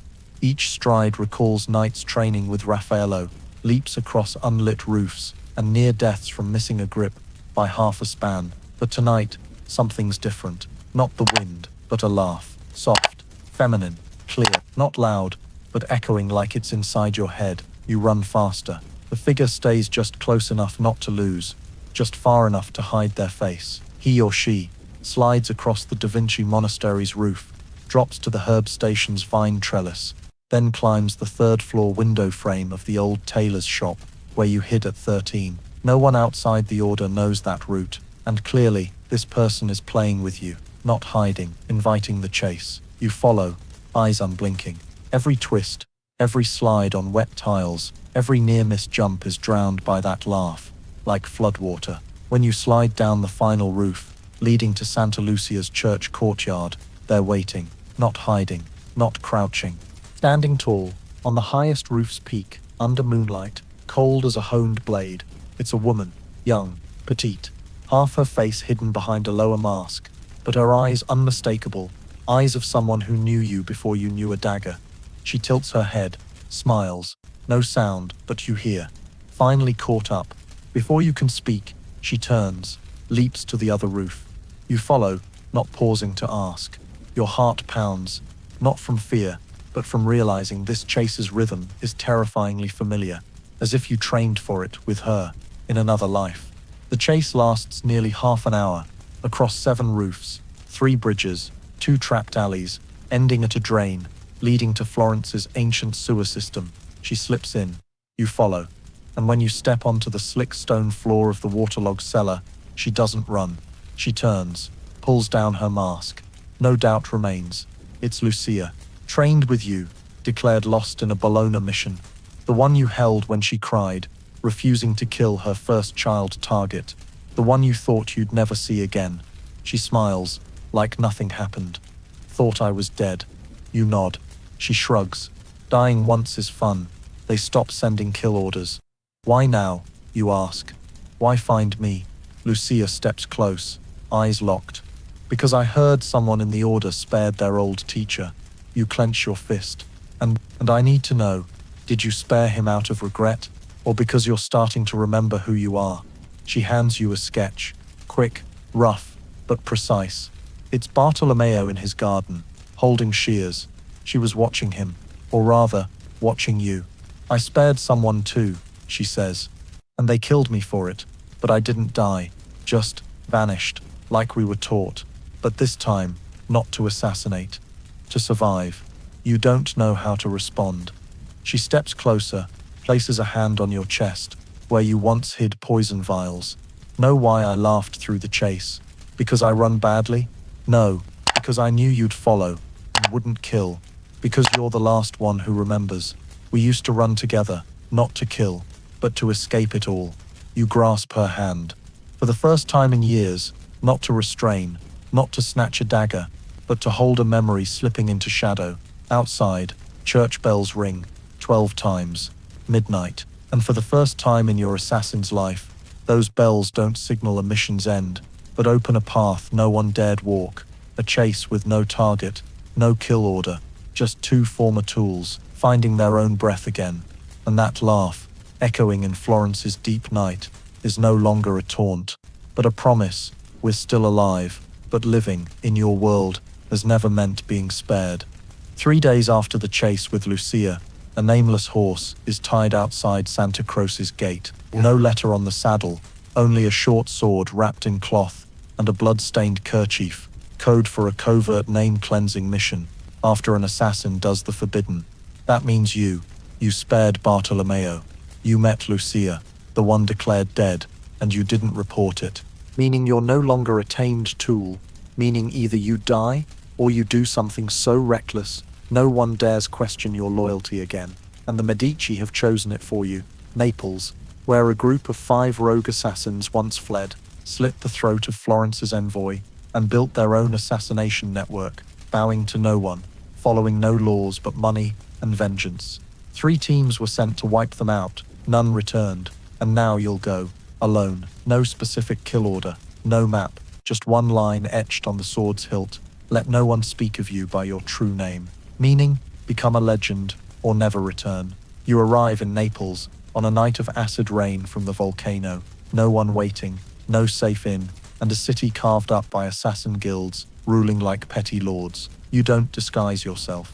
You don't hide. Instead, you appear in the market, eating fritters by the morgue, spreading false rumors about yourself, that you're a cannibal of comrades, a cursed one, a survivor of 3 weeks in a coffin. You let your true name vanish. No one knows where you're from. And in the first 2 weeks, you kill 5 men in 5 days, leaving no blood, no scream. Your sword isn't a weapon. It's silence sharpened. The survivors start whispering. A shadow moves between rooftops, wordless, screamless, orderless, just appearing. And then someone dies. You kill one in a brothel with a cord from a chandelier. You poison 3 others with bitter tea, sent under a blind beggar woman's name. You take down the fish market assassin's leader by pushing him into a well, then hanging his head on the salt shop's door. Each death is a silent answer to those watching. You can choose to be a blade or silent as an orphan, but you cannot betray.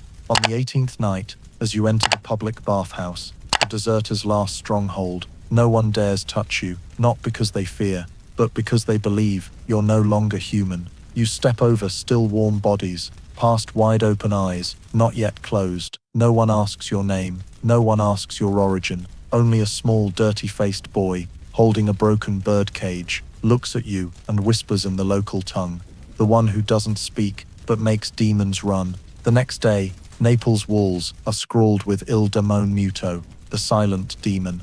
No one knows your face, no one knows your voice. Only this: if an assassin starts breathing hard from fear, he's likely too close. Word reaches Florence by a whisper. Naples is quiet. The silent demon cleaned it, and the Medici are satisfied. No one asks why you return with blood-wet hems, but no proof. No one asks how you survived. They only know the name you once had died there. In Florence, they start calling you a title no one dares say to your face, but every trainer warns their students. If you're ever sent to battle with the silent demon of Naples, don't ask, just listen to the blade, and you stay silent, as the title demands, not from pride, but because you know, in Lucia's laugh, in Bartolomeo's breath, in the laurel scent clinging to your cloak, that legends aren't born from glory. Legends are born when one loses their true name and still lives on. But surviving as the silent demon of Naples doesn't mean peace. On the contrary, it's how the Medici mark you as a pawn too sharp to fall into another's hands. So, days after returning to Florence, before you can change your blood-stained cloak, Emilia stands at your door, not knocking, not speaking, just handing you an old brown leather book. No title, no author, but the first page holds one sentence: find him in Siena. If he's writing, kill him immediately. If he's praying, wait until he writes, then kill. If he's looking at you, run. Below, in red ink, Sebastiano Dei Luti. You've never heard this name on an official target list. But red ink isn't for decoration. It's the internal code for missions that cannot fail, no matter the reason. And that strange note, writing, praying, looking, chills you more than the first rainy night in Venice. You arrive in Siena on an afternoon when the sky seems shattered, lightning cracking over the old tower, the air thick with vapor like blood mixed into clouds.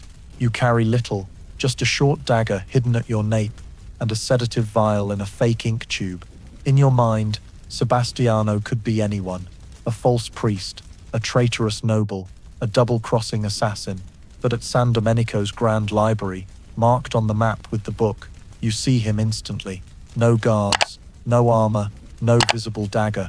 Just a frail scholar, pale-faced, scribbling with a quill, hand trembling from cold, occasionally muttering a faint prayer. He looks ordinary to the point of invisibility, and that makes you worrier than any other. You hide behind a bookshelf, watching. He writes, then prays, then writes again, never looks up, not once. You count his hand's rhythm, each stroke a slip, each ink dip an opportunity. But strangely, you can't draw your dagger, not from fear, but because instinct says if you do, you'll die first. You wait patiently. At midnight, he closes the book, stands, and leaves through the back door. You follow, light as breath. But he doesn't go to an alley, a house, or a contact point. He just walks, straight to Siena's old cemetery, and sits before an unmarked grave, and starts reading. Not prayers, but what he wrote. You hear clearly, names, dates of death, how they died, and every name belongs to those the Medici quietly erased. Even names never recorded. He's reading a kill log, yours, and when you realize this, you nearly drop your dagger. He knows you're there. He doesn't turn, but his voice shifts, as if speaking to the void. You won't kill me, because I'm the last who remembers you once had a name. You step out, hand trembling, dagger still in your sleeve. He looks at you for the first time, eyes without hate, without fear, just knowing. You're Sebastiano. No, that's the name they gave me. What do you do with what you write? Send it to those about to die. So, they know, they're not nameless. Are you a traitor? I'm just memory written by a human hand. You stay silent for long, then ask, why do they want you dead? He answers, no hesitation, because I don't forget, and I write faster than they can kill. You draw your dagger. He doesn't react. You can kill me, he says, but if you do, everything you've done will vanish with me. And you understand, this isn't a person. This is the living memory of the assassination system. The last copy of an era the Medici want erased. If you kill him, you wipe your past clean. If you let him live, you keep the truth, and plunge yourself into a new spiral. You step forward, hand him the dagger, hilt first. If you live, keep writing, but never write my name, you say. He nods. No smile, no thanks. Just takes the dagger, tucks it into his sleeve. You turn away. As you leave the cemetery, hail begins to fall, as if someone above is pouring frozen memories onto your head. That night, you leave Siena, like a ghost. No triumph, no praise. But you know, someone is writing what you no longer dare name. And if you die one day, at least one person will remember you right. Not as a legend, but as a human who knew not to kill everything shaped like a person, especially a scholar, holding a ritual dagger, and the entire history in his palm. You leave Siena like an invisible man, but each step on the stone road echoes a truth louder than any kill order. You were born to be an assassin, but you still have the capacity to refuse. And that makes you dangerous, not to targets, but to the system that made you. The morning after returning to Florence, your room at Santa Croce is locked. No belongings, no note, just a faint scratch on the wooden door, hastily carved, but clearly a blade's mark, as if someone left a message before everything was erased. Before you can grasp it, a sudden headache hits, fierce as a hammer striking your temple from within. Your vision blurs, your ears ring, and your memory starts slipping. Not all of it. You still recall Venice, the chase with Lucia, Bartolomeo's eyes, but something core, like the axle of all memories, your name, vanishes as if plucked from your skull by an invisible clamp. You collapse in a street corner, among passers-by who don't know you, and for the first time in years, you don't know what you are. A name, a kill order, a moving scar, all fall away like dry leaves in a storm. You knock at Amelia's, but her room is sealed with stone and cement, as if it never existed. You trace to the auxiliary chapel, where old training logs were buried, only to find all records of past assassins burned. No ash, no paper, no symbols left. Then you seek Lucia at an old contact post on Florence's edge. She opens the door, her eyes sinking, and her gaze softens at your face. They've done it, haven't they? You nod. How much do I still hold, you ask? Enough to remember everyone you spared, she whispers, but not enough to recall why you once thought you deserved to live. And that's when she hands you an old bronze mirror. In it, a familiar face, but nameless. No name, no history, just a killing machine lost in its own self. They call it the forgetting procedure, she says. For those with enough memory to ask questions, they don't kill. They just erase the part that makes you someone. So when you kill, you don't think, don't remember, don't hurt. But I still remember his name, Bartolomeo, because he's the only one who carved your name on a dagger's bone, not wrote it in a book. Blood memories can't be erased by drugs. I want my name back. No one can give you that, except you. She opens a cupboard, hands you a notebook, blank, no lines. A pen rests on the first page. Write it again, she says. Any name, as long as you believe in it. You take the pen. Your hand shakes. Then, you write, not your birth name, not your code name, but the name of the child pulled from the river coffin, a name only you know. And as you dot the final stroke, your heart beats to an old rhythm, one only the living feel. Lucia takes your hand. Don't let them take it again. Your name is the answer to everyone asking why you haven't died. And you understand the most terrifying isn't the one who kills without thought. It's the one who's killed, forgotten, lost their name, then reclaimed it, needing no reminder. You leave the contact post as the sun rises over the rooftops. The morning breeze carries the scent of burnt wood and ash, as if Florence holds its breath to see what you'll do next. But this time, you're not afraid of forgetting, because you've rewritten yourself, and anyone daring to erase you again will pay, not just in blood, but in the memory you reclaimed with your soul. But some memories, once dragged from the depths, don't just bring you back. They pull up what you buried, fear, hesitation, and the one time in your life you knelt, not to kill, but to beg to live. That memory you never told anyone, not Bartolomeo, not Lucia, because it's not heroic, not necessary. And just thinking of it makes your hand shake like the first time you held a dagger. But when you reclaim your name, that memory refuses to stay buried. It returns like a tear between two breaths. And you remember, you were 15, not yet titled, not yet a solo killer. Your first mission outside Florence, infiltrate a secret temple in Umbria, suspected of hiding deserters who betrayed the order. You went with 3 others, veterans, seasoned, tight-lipped. They didn't see you as one of them, just a shadow trailing to learn how to watch death close enough without blood splattering your face. But things went wrong the first night. A tripwire trap killed 2 in a blink, heads rolling before hitting the stone steps. The third, hand pierced, yelled for you to run, and you ran, not back, but deeper, darker, to the 3rd basement, where there was no exit, no light, only a round stone room with one person sitting in the center.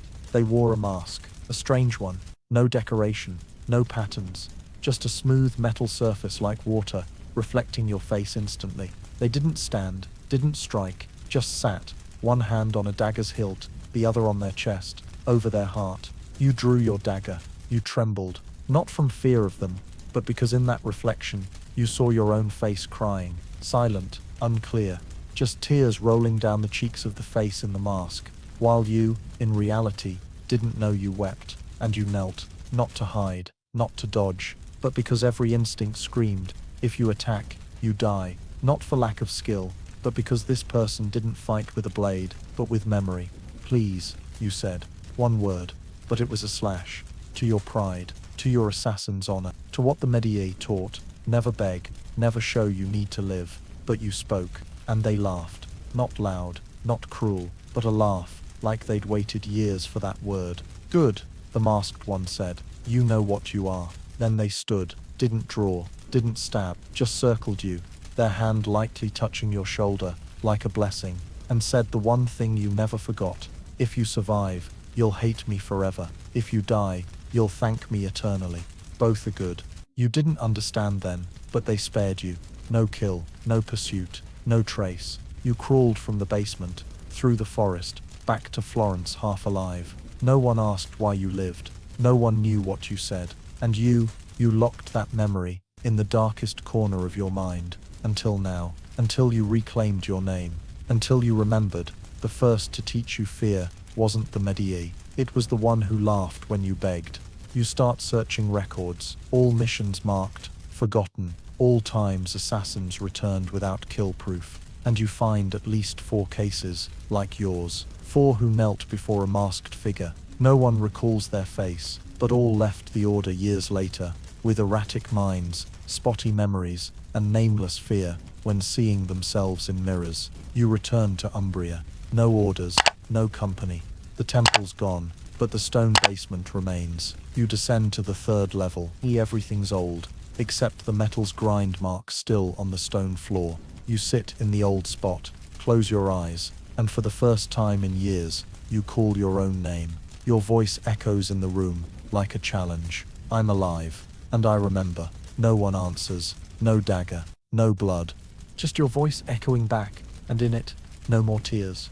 The one who made you kneel remains a mystery, but you swear, if they're alive, you'll meet again. Not for revenge, not to beg, but to ask why, among hundreds you could have killed, did you spare the one who still remembers who they are? And next time, if you kneel, it'll be to pull them down with you. The thought clings to you through the journey back to Florence, but the city isn't the same. Not just because the wind shifted, or new posters on walls tout a strange Venetian cure, but because of the eyes, the broken whispers as you pass, the doors closing faster than usual, signs not of fear, but of preparation. You realize something's starting, and this time, you're not called to kill, but to sign. One night, returning to Lucia's old contact post, a black envelope waits on the table.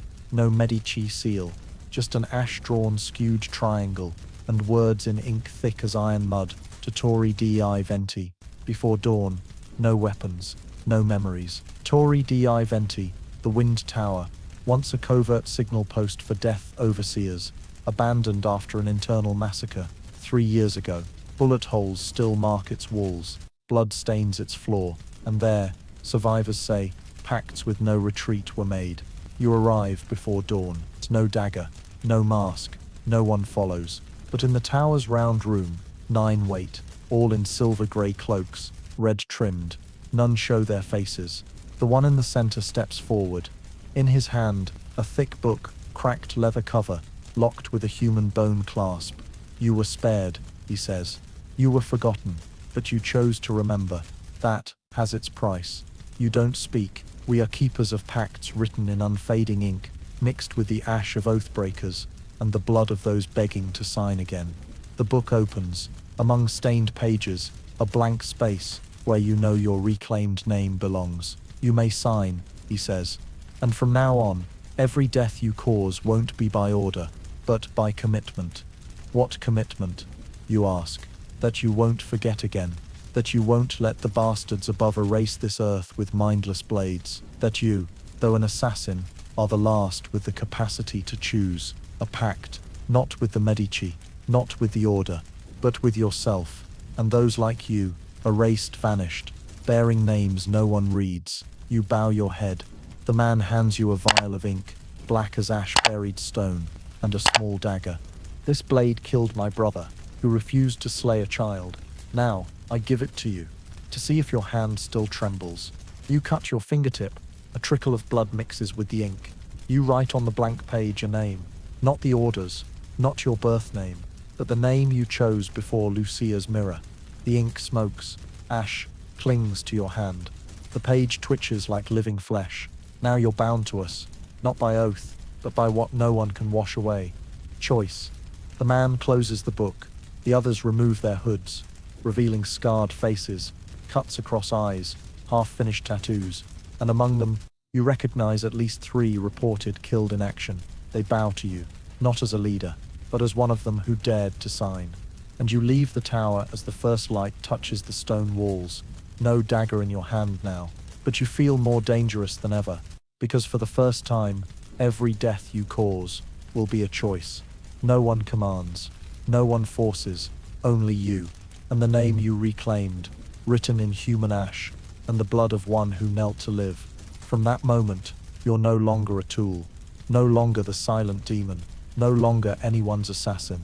You are what they fear most, one trained to forget, but who chose not to. But memory, when held onto, isn't just baggage. Sometimes it becomes a dull blade that turns back to cut the hand holding it. Because the moment you step out of Torre dei Venti, the wind shifts, literally.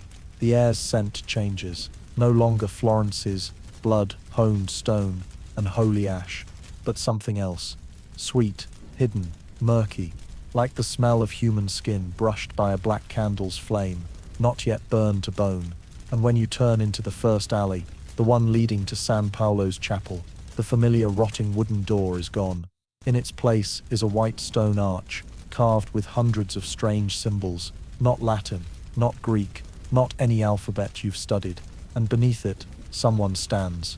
No, not someone, a human shape, human hands, but skin taut as wax, eyes hollow, and nose absent, as if someone carved a face from stone and forgot to finish.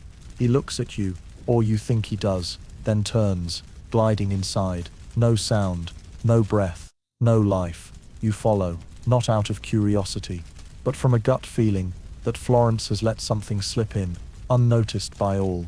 Inside is a stone room, round, empty, with only a stone table at its center.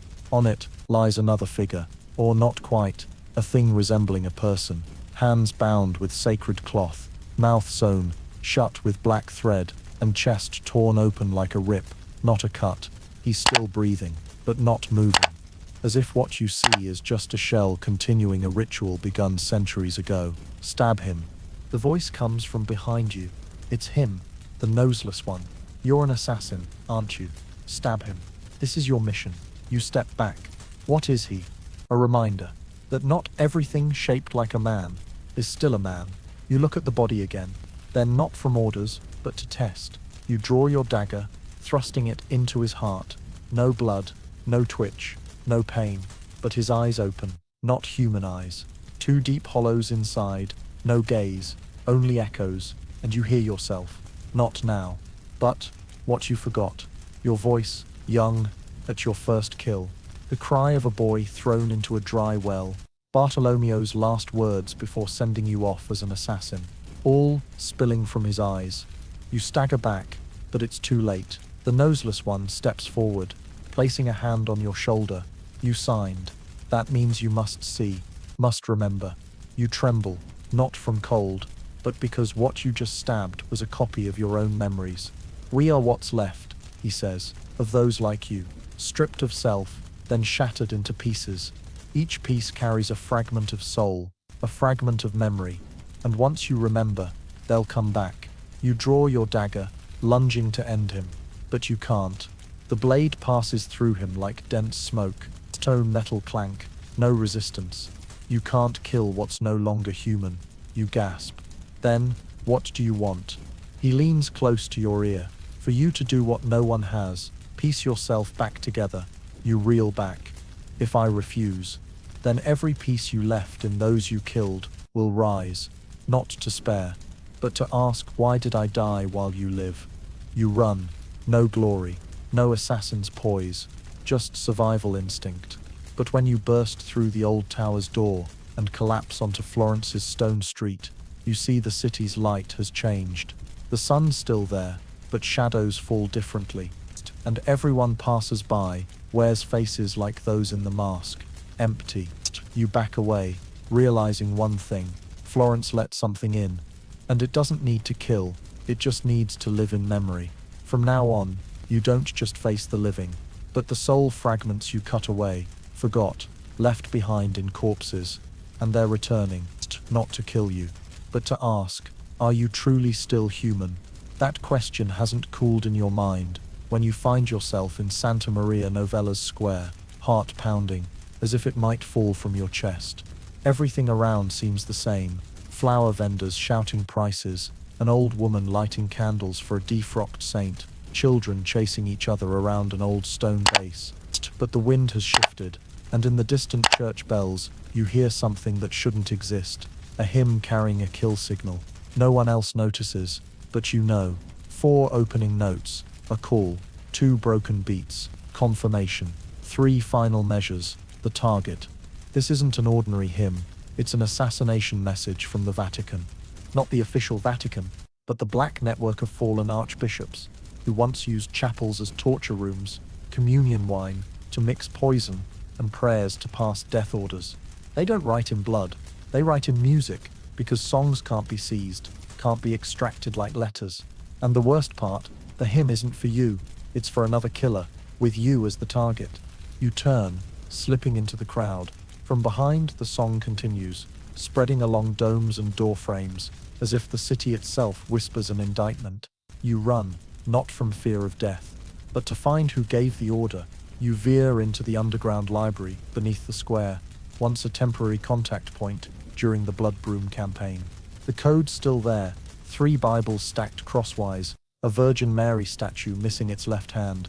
You turn the statue, open the hidden door, slide down cold stone steps. Inside you find Giacomo, once a liaison between the Medici and the covert clergy. He's aged, one eye blind, but his fingers still glide over an old organ's keys as before. I heard it, he says, without you speaking. The Vatican's singing again. Who's the target, you ask? He looks up, a faint smile on pale lips. You, why? Because you signed. In the Book of Human Ash. And the one behind it was once a cardinal. Your heart skips a beat. Not from surprise, but confirmation. Giacomo hands you a handwritten score, each note underlined with coded symbols. Your name, not your true name, not your alias, but the one you reclaimed at Torre Dei Venti, written in broken notes woven into the chords of Agnus Dei. So the Vatican itself wants me dead, not the Vatican. Its dark fraction, blacker than dried blood on vestments. You clench your fist. Who's receiving the hymn? Giacomo doesn't answer. He just slides you an old paper, showing a figure in a bishop's hat but no face. The saint's mask, he whispers. He doesn't need a dagger. He kills with serenity. He enters a room, reads a Bible verse, and the listener collapses. You've heard that legend, never thought it real. Now it's different. You stand, pushing the paper aside. If he kills with words, I won't listen. You could be bound, captured, forced to hear. Then I'll go mute too. Giacomo nods. You have one day. He'll come when the hymn ends its 3rd cycle. And you'll know who he is, because he won't look in your eyes. He'll only see your soul. You leave the underground library as the sun nears setting. In your mind, you replay each hymn line, to decode it, backward, to choke the signal before it chokes you. But deeper than the music, you hear something else forming. Not a kill order, but a vow to answer each note with a dagger's mark. If the Vatican sings, you'll make them silent. Not with organs, not with prayers, but with the very memories they tried to scrape from your heart. And this time, you won't wait for them. You'll go first. Giacomo's intelligence leads you to a seemingly harmless place, a gala at Palazzo Corsini, where Florence's nobles, scholars, and top musicians gather to honor a new symphony, written under the soul's light. Sounds lofty, but you know well, when something's written under the soul's light, it's often drawn from living blood. This symphony isn't by any mortal composer, but by Bishop Eleric della Scala, once part of the Vatican's covert council, then vanished, after being convicted of using sacred music to assassinate 3 dissenting prelates. Rumors said he died, but the one sending the hymn to kill you uses symbols matching Eleric's scores from 20 years ago. And if you're right, this gala isn't a performance, it's a mass execution. You can't infiltrate as an assassin, but there's another way, a secondary score for the brass section. The lead trumpeter fell from a balcony this morning, and you, with 3 months of music training to kill a blind conductor, know how to pass as the rushed replacement. You enter the backstage like a breathing shadow, musician's coat, wig, and in your bag, a thin dagger fitted inside the trumpet's body. The gala begins. Golden lights, red velvet, high-pitched laughter, and endless wine pours. But you focus only on the figure in the honored seats, a white-robed shape, no insignia, wearing a half-mask, showing only chin and pursed lips. No one greets him, no one looks at him, but all musicians play to the rhythm of his nodding head. You start noticing flaws in the score, a silence held too long, two repeated measures with altered tone. This isn't a symphony for enjoyment, it's a sonic kill code. You try not to follow, but the conductor, a blind man hearing every note's shade, frowns. Play on beat, new guy, he mutters. This was written by divine will. A mistake insults God. You don't care about God, but you care about surviving. And at the third movement, where the mid-range notes stretch, you loosen the trumpet's valve, slipping in a parchment scrap, enough to skew the sound. Instantly, the harmony falters. The masked man tilts his head slightly. You see his lips purse tighter. And at that moment, a noble at the front table slumps, no blood, no poison sign, just a heart stopped after the fourth trumpet phrase. You've confirmed this is a mass assassination by frequency. You stand, no permission, no removing the trumpet. You walk straight off stage, abandoning the orchestra, rushing backstage. No one dares stop you. Musicians aren't allowed to interact off stage, so all eyes avoid you. You circle to the upper balcony, where you can see the entire hall, and especially the masked man. He sits still, but his hand moves to a strange rhythm, not music, like a control code. You raise the trumpet like a gunman. Inside its body, the dagger flicks out. You don't aim for his heart, but his ear. You throw hard, just as he raises his hand for the climax. The blade embeds in the mini speaker, hidden in his left ear, where you guess the main transmitter amplifies the frequency for the entire gala. The music room goes silent, like air was sucked out. You leap from the balcony, roll across a banquet table, snatch the falling mask from the controller's face. Behind it is a face with no features, no eyes, no nose, as if someone flayed it with a knife, and he still lived. He doesn't scream, doesn't thrash, just whispers one last thing: you will lose your face too, if you dare hear it through. Then his heart stops. No pain, no struggle, like a device, out of power. You stand in the hall as it erupts in screams, chaos, spilled wine, and shattered instruments, but you hear nothing, not from deafness, but because your brain has shut off all sound analysis. That night, back at Santa Croce, Lucia asks, "Did you kill him?" You nod, not with a dagger, with a missed beat. She doesn't ask more. You open the score again, burn each note, so no one can play it again. Because you know, music is the subtlest killer, and this time, you survived by refusing to hear another note. But sometimes, what you hear isn't the issue, it's what others hear about you. Rumors spread faster than dried blood. Within 2 days of the music-soaked, corpse-strewn gala at Palazzo Corsini, whispers tell of a ghost trumpeter who kills by playing off-beat. Some call you the hymn burner, others swear they saw you talking to a broken cello. But what catches your attention isn't the new titles, but a small note slipped under your Santa Croce room's door. No signature, just one line: "If you truly no longer belong to the Medici, meet me.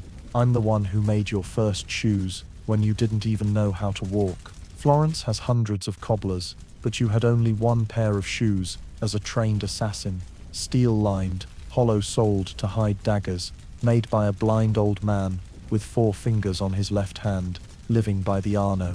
They say he was once a palace smith, half his face burned for loving a count's daughter. Since then he only makes shoes for those without names. You arrive at dawn, when mist cloaks the river and the sound of hammering shoe nails rings like a silent prayer. The door's unlocked. He sits there, older but hands steady. On the table, an unfinished pair of shoes, beside your old pair, soles opened, layers of cloth and hidden blades removed. "You've been stepping wrong," he says, not looking up. "Left sole's always off, since you were a kid." You step closer. "Why'd you keep my shoes?" "Because I knew one day you'd need what was taken from you." He slides you a leather scrap, sewn inside, a small paper, written in black ink. "What was your old name?" Your hand freezes. "This paper, this handwriting is yours, from before your memory was erased. And worse, you don't remember writing it. You sewed it into the shoe," he says. "Told me not to open it, unless you survived being forgotten. I waited, and you survived." You don't know whether to feel relieved or chilled, but the question is clear. Who else knew you remembered who you were before you forgot? The old cobbler doesn't give you time to think. He lifts the cloth covering the table. Beneath is a Florence map, marked with ash ink. Each mark, a place where someone tied to the memory erasure program, was killed in the past 3 years. Not by you, but by someone ahead of you. You're not the first returned to memory, he says, nor the only one to survive forgetting. What are you saying? I'm saying there's another group. Not assassins, not serving the order. They're ones trained to kill, then reprogrammed themselves. How? By keeping a piece of themselves in every shoe, every lipstick, every pen. And when enough pieces are reclaimed, they return. You look at the map, realizing at least 3 marks match places you've recently passed. Not by chance. I'm part of it too, he whispers. Not to kill, but to remind. I make shoes, not for you to run, but to remember the way back. He pulls out a metal sheet, thin as paper, slipping it into your palm. This is the dagger soul you chose, but never fitted, because you said, I want a weapon that can't kill, unless I'm betrayed. You grip it in your hand. Now you know when to fit it. You look at him. I don't know how much longer I'll live. No one does, but if you don't live with your name, your steps, what's the point of living long? You stand, old shoes in hand, the name note tucked in your pocket, and a question ringing in your head. What else does the cobbler know that you've never dared ask? And if he knows who you once were, how many others hold your fragments waiting for you to reclaim them? You step out of the riverside wooden shack, and for the first time in years, the shoes you wear don't creak. Not because they're light, but because they fit. For the first time, each step sounds like your own. Not an assassin's, not a tool's, but a person's returning to gather every piece of themselves, even if each piece might be tied to a dagger or to blood. But sometimes, the most dangerous thing isn't the memory fragments you haven't reclaimed. It's who or what has picked them up before you. You realize this crossing Piazza della Signoria at dusk, hands still oily from adjusting the shoe sole. No sound of trailing footsteps, no shadow overlapping yours as usual, just a gaze from a child, about 8, thin in a patched cloak, clutching a book larger than its frame. At first, you think it's just one of the dozens of Florence's orphans tossed into churches, living off stolen candles and fake hymns. But when you abruptly change direction, it does too. When you turn into a dead-end alley, it is already there. You stop, staring straight at it. Why are you following me? It doesn't answer, just holds out the book. No title on the cover, but the binding is tanned leather, the kind used only for top-secret documents kept in San Miniato's forbidden library. You snatch the book, open the first page, and your heart clenches. The first page is a drawing of you, not in ink, but in ash and clotted blood. Every scar, every strand of hair, even the small gash beneath your jaw, perfectly detailed. And below, Experiment 7, successful, status beyond control threshold, shows signs of memory recovery.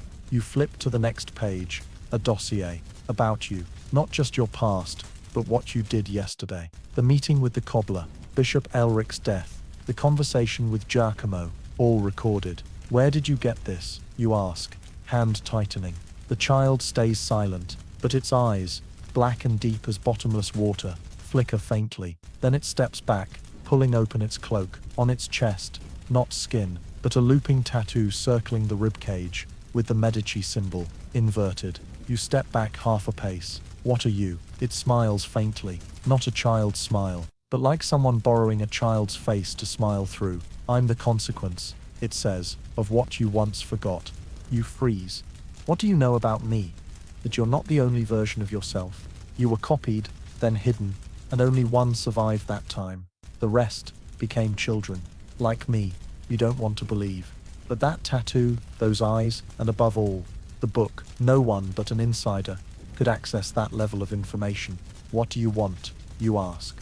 For you to remember the rest. The child raises a hand, pointing at your forehead. The final piece isn't in your memory. It's in the scar behind your left ear, where they planted the erasure signal, and you left that piece of your soul there. You touch the scar. Indeed, it always throbs when church bells ring. You thought it was habit, but now you realize it's a switch. What do you want me to do? Go to the underground chapel, knock 3 times on the main stone altar, place this book on it, and sit, alone. no dagger. Then, you'll meet yourself. You're not coming. I'm the excess piece. When you're whole, I'll vanish. You grip the book, walking away, unsure if you're heading to an end or a beginning. The underground chapel lies beneath the abandoned Sant'Ambrogio monastery. No one enters, except those who've lost God. You step inside, place the book on the altar, knock 3 times. A stone crevice opens. Not large, but enough for you to sit, falling into bottomless dark. And there, you see yourself. Not a reflection, not an illusion, but you, as you were before training. A 12-year-old child, crying. It looks up, not afraid, not surprised, just sad. If you kill me, you'll forget again, it says. If you embrace me, you'll remember everything. You step forward, extend your hand. No dagger, no weapon, and you embrace it. Instantly, a flood of memories crashes in. You see your mother again, the drunken father who beat you, the wooden house burning in a riot, when you were sold to a traveling troupe, when you were tricked into the training camp, when you gave yourself a new name to forget the old. All rushes back. And in that moment, you're no longer an assassin, not the silent demon, not the one who kills with a missed beat. You're just a person remembering why you once craved life, not just avoiding death. When you open your eyes, the child is gone. You return to Florence. That night, you don't kill, don't run, don't hide, just walk, in fitting shoes, with the book bearing your name. And now, you're ready to live, and to not need to kill, to prove you're human. But the world doesn't let anyone rest just for finding their soul. And Florence, like an old beast sniffing a shift in your heartbeat, reacts the only way it knows, with deadly silence. That morning you wake to an unnatural air, not the smell, not the light, but the total absence of sound. No footsteps, no vendors' calls, not even the Duomo's bells, the city's collective heartbeat since the 13th century. You step out of your room, wind sweeping the narrow alley, leaves falling without a rustle. On the streets, Florence's people move with panicked eyes and pursed lips. No one speaks, no one shouts, no one dares whisper. You know this isn't peace, it's imposed silence. You seek Lucia at the old contact post beneath Santa Maria Maggiore's crypt. She sits, motionless, holding a tremblingly written note. Speak and die. You tilt your head. Silence is an order. Lucia nods, then writes in the note's corner. Someone failed an assassination. The target survived, and he, the survivor, wants no one to have a voice anymore. How do you control an entire city, you ask? Lucia pulls out a small object, a black wooden flute, hand-length, carved with distorted religious symbols, from inverted Bible verses to Greek pagan marks. Just one sound from it, and whoever hears is forced to stay silent. And who's making that sound? Lucia points north of the city, toward Palazzo Vecchio, where an execution was cancelled last night at the last second, just as the blade grazed the target's throat, when a hand caught him from the shadows and vanished like it was never there. The survivor, Lucia writes, is untouchable. He has no name, no record, and no one's ever touched him, except one. You look up. Who? Lucia answers in 4 words. The one without a mouth. Your heart skips. The saint's mask is back. Lucia shakes her head. No, someone worse. He's a failed draft, born from assassin's dreams, and discarded halfway. No memory, no voice, but still a kill order. And he survived, you understand. An incomplete entity. A soul fragment that can wield a dagger, but doesn't know why it breathes. And now he's avenging Florence, not with blood, but by stripping it of speech. You head toward Palazzo Vecchio. No weapons, no plan. Just the book the child gave you, its pages now flipping to notes on Variant 11, the term for unfinished assassins, aborted mid-training but not dead. At the square, usually teeming with street artists and folk games, only one figure stands in the center, tall, thin, head draped in white cloth, holding a flute, barefoot, leaving no footprints. You approach, silent, knowing any sound could be twisted into a weapon of destruction. He turns, no mask, but a flat wax layer, smooth as a mirror, reflecting your face as you near. You see yourself, but without eyes, mouth, or nostrils. You understand, this is a being born from the deepest fears of those like you, a perfect skill set, but soulless. You take another step, He raises the flute to his lips. You raise your hand, not to block, but to touch your chest, where you hid the final metal piece from the cobbler, what you called the dagger only used if betrayed. You pull it out, not to strike him, but to place it on the ground. He looks, his movement halts, and for the first time, he steps back. You understand, he doesn't fear blades, he fears memory.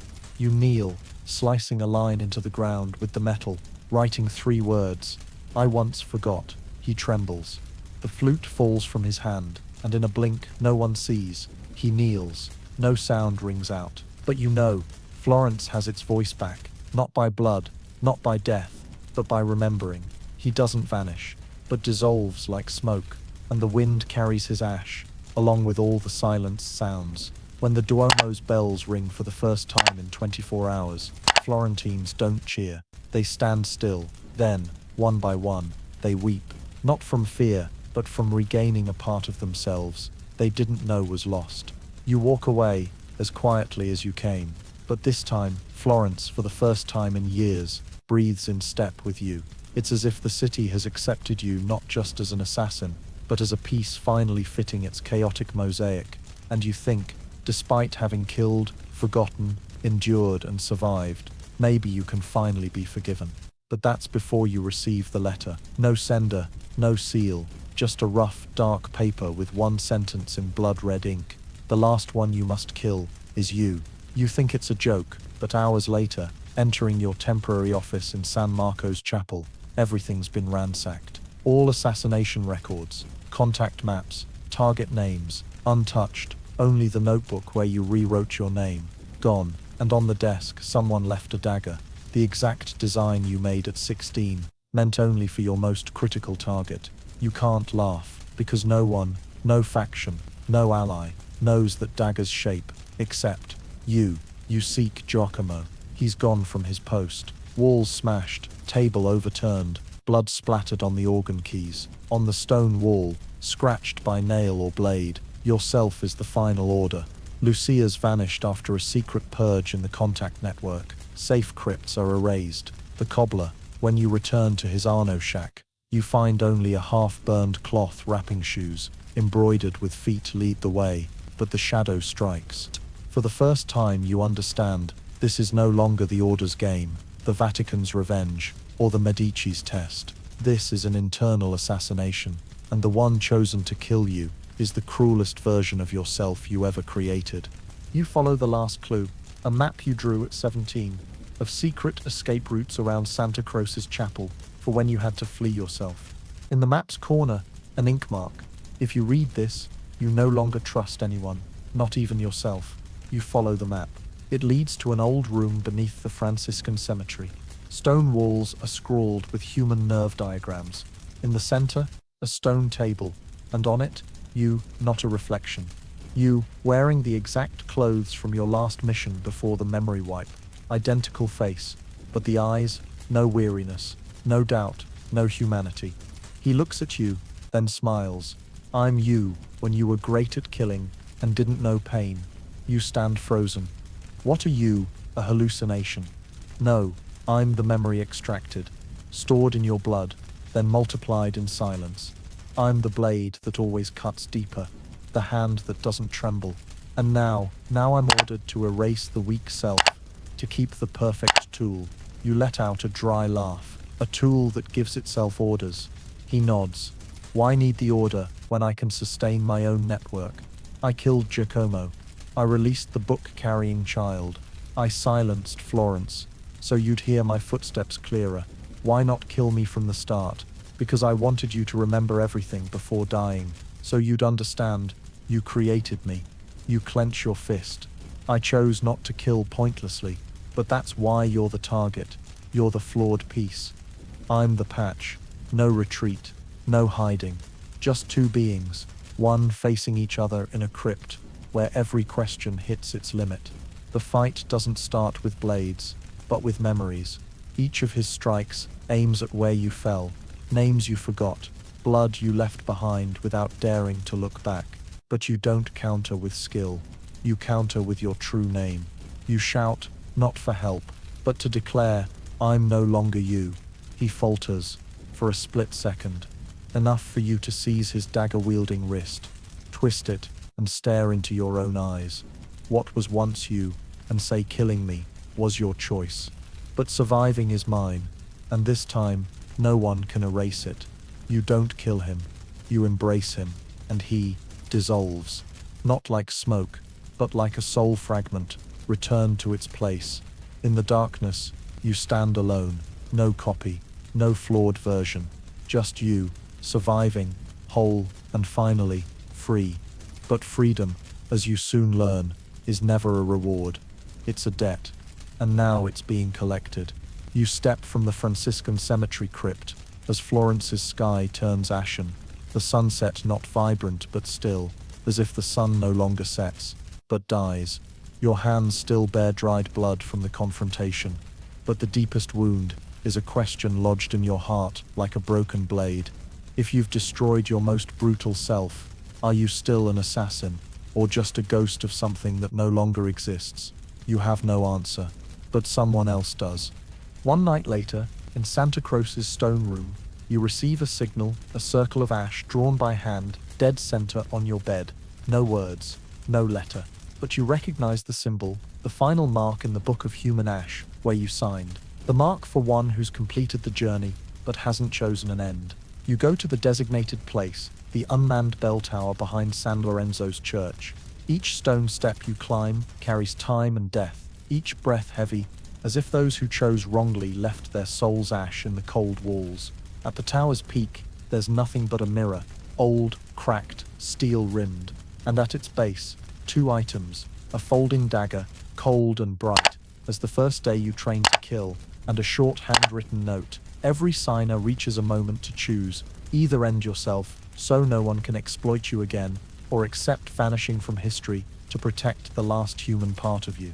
A choice, not to kill another, but to kill yourself, or willingly be erased from the world, as if you never existed. You look in the mirror. It no longer reflects a cold face or fierce eyes, but a tired, gaunt person, with a scar beneath the left ear, and eyes that know fear, not of death, but of meaninglessness.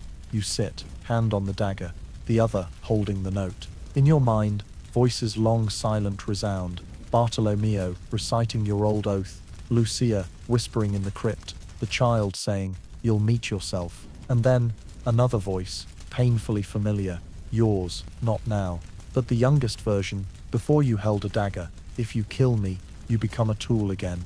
If you erase yourself, you become a ghost. But if you do what no one has, forgive yourself, you can live without choosing anymore. You freeze. The voice isn't from the mirror, not from your head, but from your heart, silent too long. You lift the dagger, press it to your chest, just below the sternum, where they once said assassin's memory station lies, hypnotized, stripped of human reflexes. You don't tremble, but instead of stabbing, you snap the dagger in half, not to defy orders, but to say, "I've done enough." You take the note, burn it with a small candle, in the tower's corner. Ash rises, and you whisper, "If no one remembers me, at least I chose how to exist." At that moment, the mirror shatters, silently, but its shards reflected light shows your entire journey, from the kidnapped child, to the erased assassin, to the one who killed himself. And in every image, you survived. You descend the tower, as dawn nears. No one waits, no one calls. But each stone you tread feels lighter, as if Florence, though it never welcomed you, silently acknowledges you've become part of its veins. You have no name, no orders, no network, but you have a life, and that, after all you've done, is the bravest choice. You think so, want to believe so, but Florence, the city that never truly sleeps, has one last whisper for you, that freedom, if not paid in blood, must be paid in darkness. 3 days after the dawn in the bell tower, you live like a man unrecognized. No covert orders, no cobbler, no ash book. You sip watery coffee at a street-side stall, listen to a street band play a folk tune offbeat, and think you've finally become ordinary. But the darkness, the one that raised you, still holds one truth. It's the only part that never forgets who you are. That night, returning to your small rented room on Via del Anguera, you find the door ajar. No signs of forced entry, no sound, but you know something waits for you in the dark. You step inside, not lighting the lamp. Your eyes have long preferred shadows to light, and sure enough, from the room's corner, a low, smoke-scarred voice rises. You chose to live. Good. But living without signing with me, sooner or later, you'll dissolve. You stay silent. I'm the part you thought you left behind. Not the evil self, not the assassin, but your shadow. The part that every time you step into light, silently follows, but was never truly seen. You don't ask, who are you? Because you know. This isn't an enemy, nor an ally. It's the one who watched everything you did, and chose to stay. You can't kill me, the voice continues, because I have no form, no heart, no veins. I'm what exists between intent and action, between blade and cut. You step closer, slowly sitting on the old chair by the window. What do you want? Nothing. I'm the condition. If you want to keep living without killing, without being called back, without being found, you must make a deal. You nod. Speak. You won't kill again, but I'll carry for you the memories each time you stand at the edge, between life and death. I'll hold the nights you wanted to end it. I'll remember for you the faces that faded, the names you don't dare read again. In return, you must not betray me by erasing yourself again. You must remember everything. No excuses, no blame. You must look at yourself each morning and live on, though you tremble, pale, or tire. You must exist with the darkness, not flee it. You bow your head, exhaling. That's not forgiveness. No, it's justice. A long silence blankets the room. The darkness doesn't hiss, doesn't laugh, doesn't threaten. It just exists. And somehow, you feel lighter, not saved, but because finally, you don't bear the weight alone. The deal isn't written, no blood signed, no ash burned, but you know, from now on, each time you look in the mirror, if your eyes deepen a shade, tire a line, that's the darkness carrying what you can no longer bear. You live on, in a Florence that no longer needs assassins. But sometimes, amid nights of rain hammering windows and distant dogs barking, you hear a faint knock at the door. No one's there, but you know, it's just a reminder, is still here, and you smile, softly, answering like a thank you. I know, there's no escape from the darkness, only a deal to not be swallowed by it. And sometimes, as you've learned, that's the only way to be truly free. You don't kill anymore, don't run, aren't driven by orders written in invisible ink or deadly music, but this new freedom, built from blood-soaked choices and deals with darkness, isn't an ending. One March night, as spring rain falls on Florence like the whispers of old ghosts, you receive a letter, no seal, no courier, just a thin paper, folded thrice, placed on the stone table where you grind coffee. You don't open it immediately. You've learned that truly important words don't need haste, but when you do, the first line chills your hand like dipping it in ice. The final list has surfaced, and one name is erased. Only the Medici assassin's inner circle knows of the final list, a top-secret record of every assassin trained, tasked, betrayed, or betrayer. It's not a list for hunting, but for remembering, each name a testament of the living, the dead, of mistakes and triumphs. You thought you were off that list. After the memory wipe, after surviving and making peace with the darkness, you believed your name was gone from every record, every system. But the letter proves otherwise. You're still there. You take the letter to a place unwatched, an old storage room in San Salvi Monastery, once a meeting point for secret sessions when you were in the network. There, among dusty bookshelves and bone-filled boxes, you find a notebook, unlocked, unlabeled, but you recognize it like the scar behind your ear, the final list. You flip through, each name handwritten, with codes, training dates, first mission completions, betrayals, or deaths. Some names you recall, some you never met, but heard whispered in crypts, seen carved on secret gravestones. At the last page, your heart nearly stops. Your name, in blurred black ink, crossed out once, then fully erased by a blade. No trace, no entry date, no exit, no reason. Just a small handwritten line below, exists outside the system. No longer Medici's, no longer the enemy's, uncontrollable, uncallable. You slump to the stone floor. The feeling isn't joy, but an empty relief, like a pain endured for years, finally ending, not by medicine, but by numbness. You know what it means. You're no longer an assassin, no longer a target, no longer a used asset of any system. You've become a blank space. But you also realize if someone erased your name per ancient ritual, someone still watches you and respects you. Bro, you look at the note again, ink smudged by Florence's damp, and murmur to yourself, good, then I don't have to belong to anyone anymore. Before leaving, you place the letter and a small note you just wrote, tucked into the notebook. No need to record my name anymore. Just write the last one who chose to live as a human. You close the book, blow out the candle, and leave the storage room, leaving the past in darkness, like a read-through scripture. From now on, you don't need a list to know who you are. You're the one erased, but rewrote yourself with what no one dared keep, memories, regrets, and the choice to live on. And then, one day, you wake and know, not from a dream, not from a coded message, not from a trap, but from an uncanny silence, so still you can hear yourself, no longer needing to listen. No morning birds, no cartwheels on cobblestones, not even the faint thump of your heart, familiar from nights panting after assassin missions. You sit up, your eyes still see Florence outside the window, pale yellow sunlight, rushing crowds, thin smoke trailing across the bell tower. But you no longer feel in it. You don't feel cold, nor warm, not sad, not relieved. Only one realization, too deep for words. You've shed your human condition, and that frees you from every final bond. Not death, not dissolution, not transformation. Just, you've walked the journey's end, and at its close, no name, no target, no orders, no anger, no vows of revenge, no intent to forgive, only presence, without purpose. You leave your rented room carrying nothing. No dagger, no paper, no rewritten memories. Every person you pass on the street, the bread vendor, the charcoal artist, the woman arguing with tax guards, looks at you without recognition. And for the first time, you don't need them to.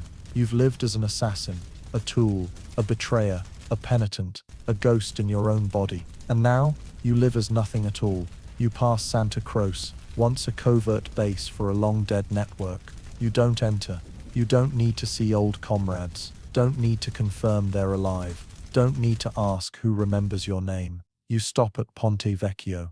Wind blows, water flows. From here, you once fled an execution, lipped from the railing as the city hunted you, killed under the shadow of hastily closed jewelers' shops. But today, you just stand, like a faint light streak in the calm afternoon. A beggar sits near you, holding a small wooden statue. Without looking up, he says, "Got anything to leave behind?" You reply, your voice no longer trained for interrogation or threat. "I've nothing left to keep." He nods, a faint smile. "Good. Those with nothing left are the ones who've truly passed through Florence." You walk on. Night falls, and you return to the tower where you faced your shadow. You climb, untired, stand at the peak, overlooking the city. You feel no hate, no pity, only a simple, profound realization. You no longer belong to this world, but you don't need to leave it. You'll exist as a void no one can fill, measure, or write into books. You'll pass through streets without stirring them, tread stones without echo. No one remembers who you were. And for the first time, you don't need to either. You sit on the cold stone at the tower's peak, not meditating, not praying, not speaking a final word, just being present. Florence below continues, but for you, the world has stopped demanding. You're no longer a person, and that isn't loss. It's the final liberation. The story of a Renaissance assassin who killed, was brainwashed, erased from every list, but ultimately chose to live as an ordinary human, is a powerful metaphor for the personal journeys many in America face today. The sense of being defined by the past, by mistakes, or by systems larger than oneself, from family to society to work. Like the protagonist confronting himself in a dark crypt, many in modern American society wrestle with their old self, the self that was hurt others, or lost its way. The story offers no surreal solutions, only a choice to keep being led by the past, or to face it, accept it, and find freedom. When the character chooses not to kill himself, not to erase his memories, but to keep everything, mistakes and truths, he speaks to what modern America needs to hear. Healing doesn't come from forgetting, but from living with full memory, without letting it define you. In an era where pressure to excel, erase the past, or chase fame suffocates millions of American spirits, the story reminds us that true value doesn't come from what you've done, but from daring to choose again, with humanity intact. And sometimes, that choice is enough to change the rest of your life. If you see the journey of an assassin reclaiming humanity as a reflection of your own silent struggles, hit subscribe to catch more dark yet meaningful stories like this. Thanks for listening. See you in the next video, where we'll keep exploring the shadows history never fully tells.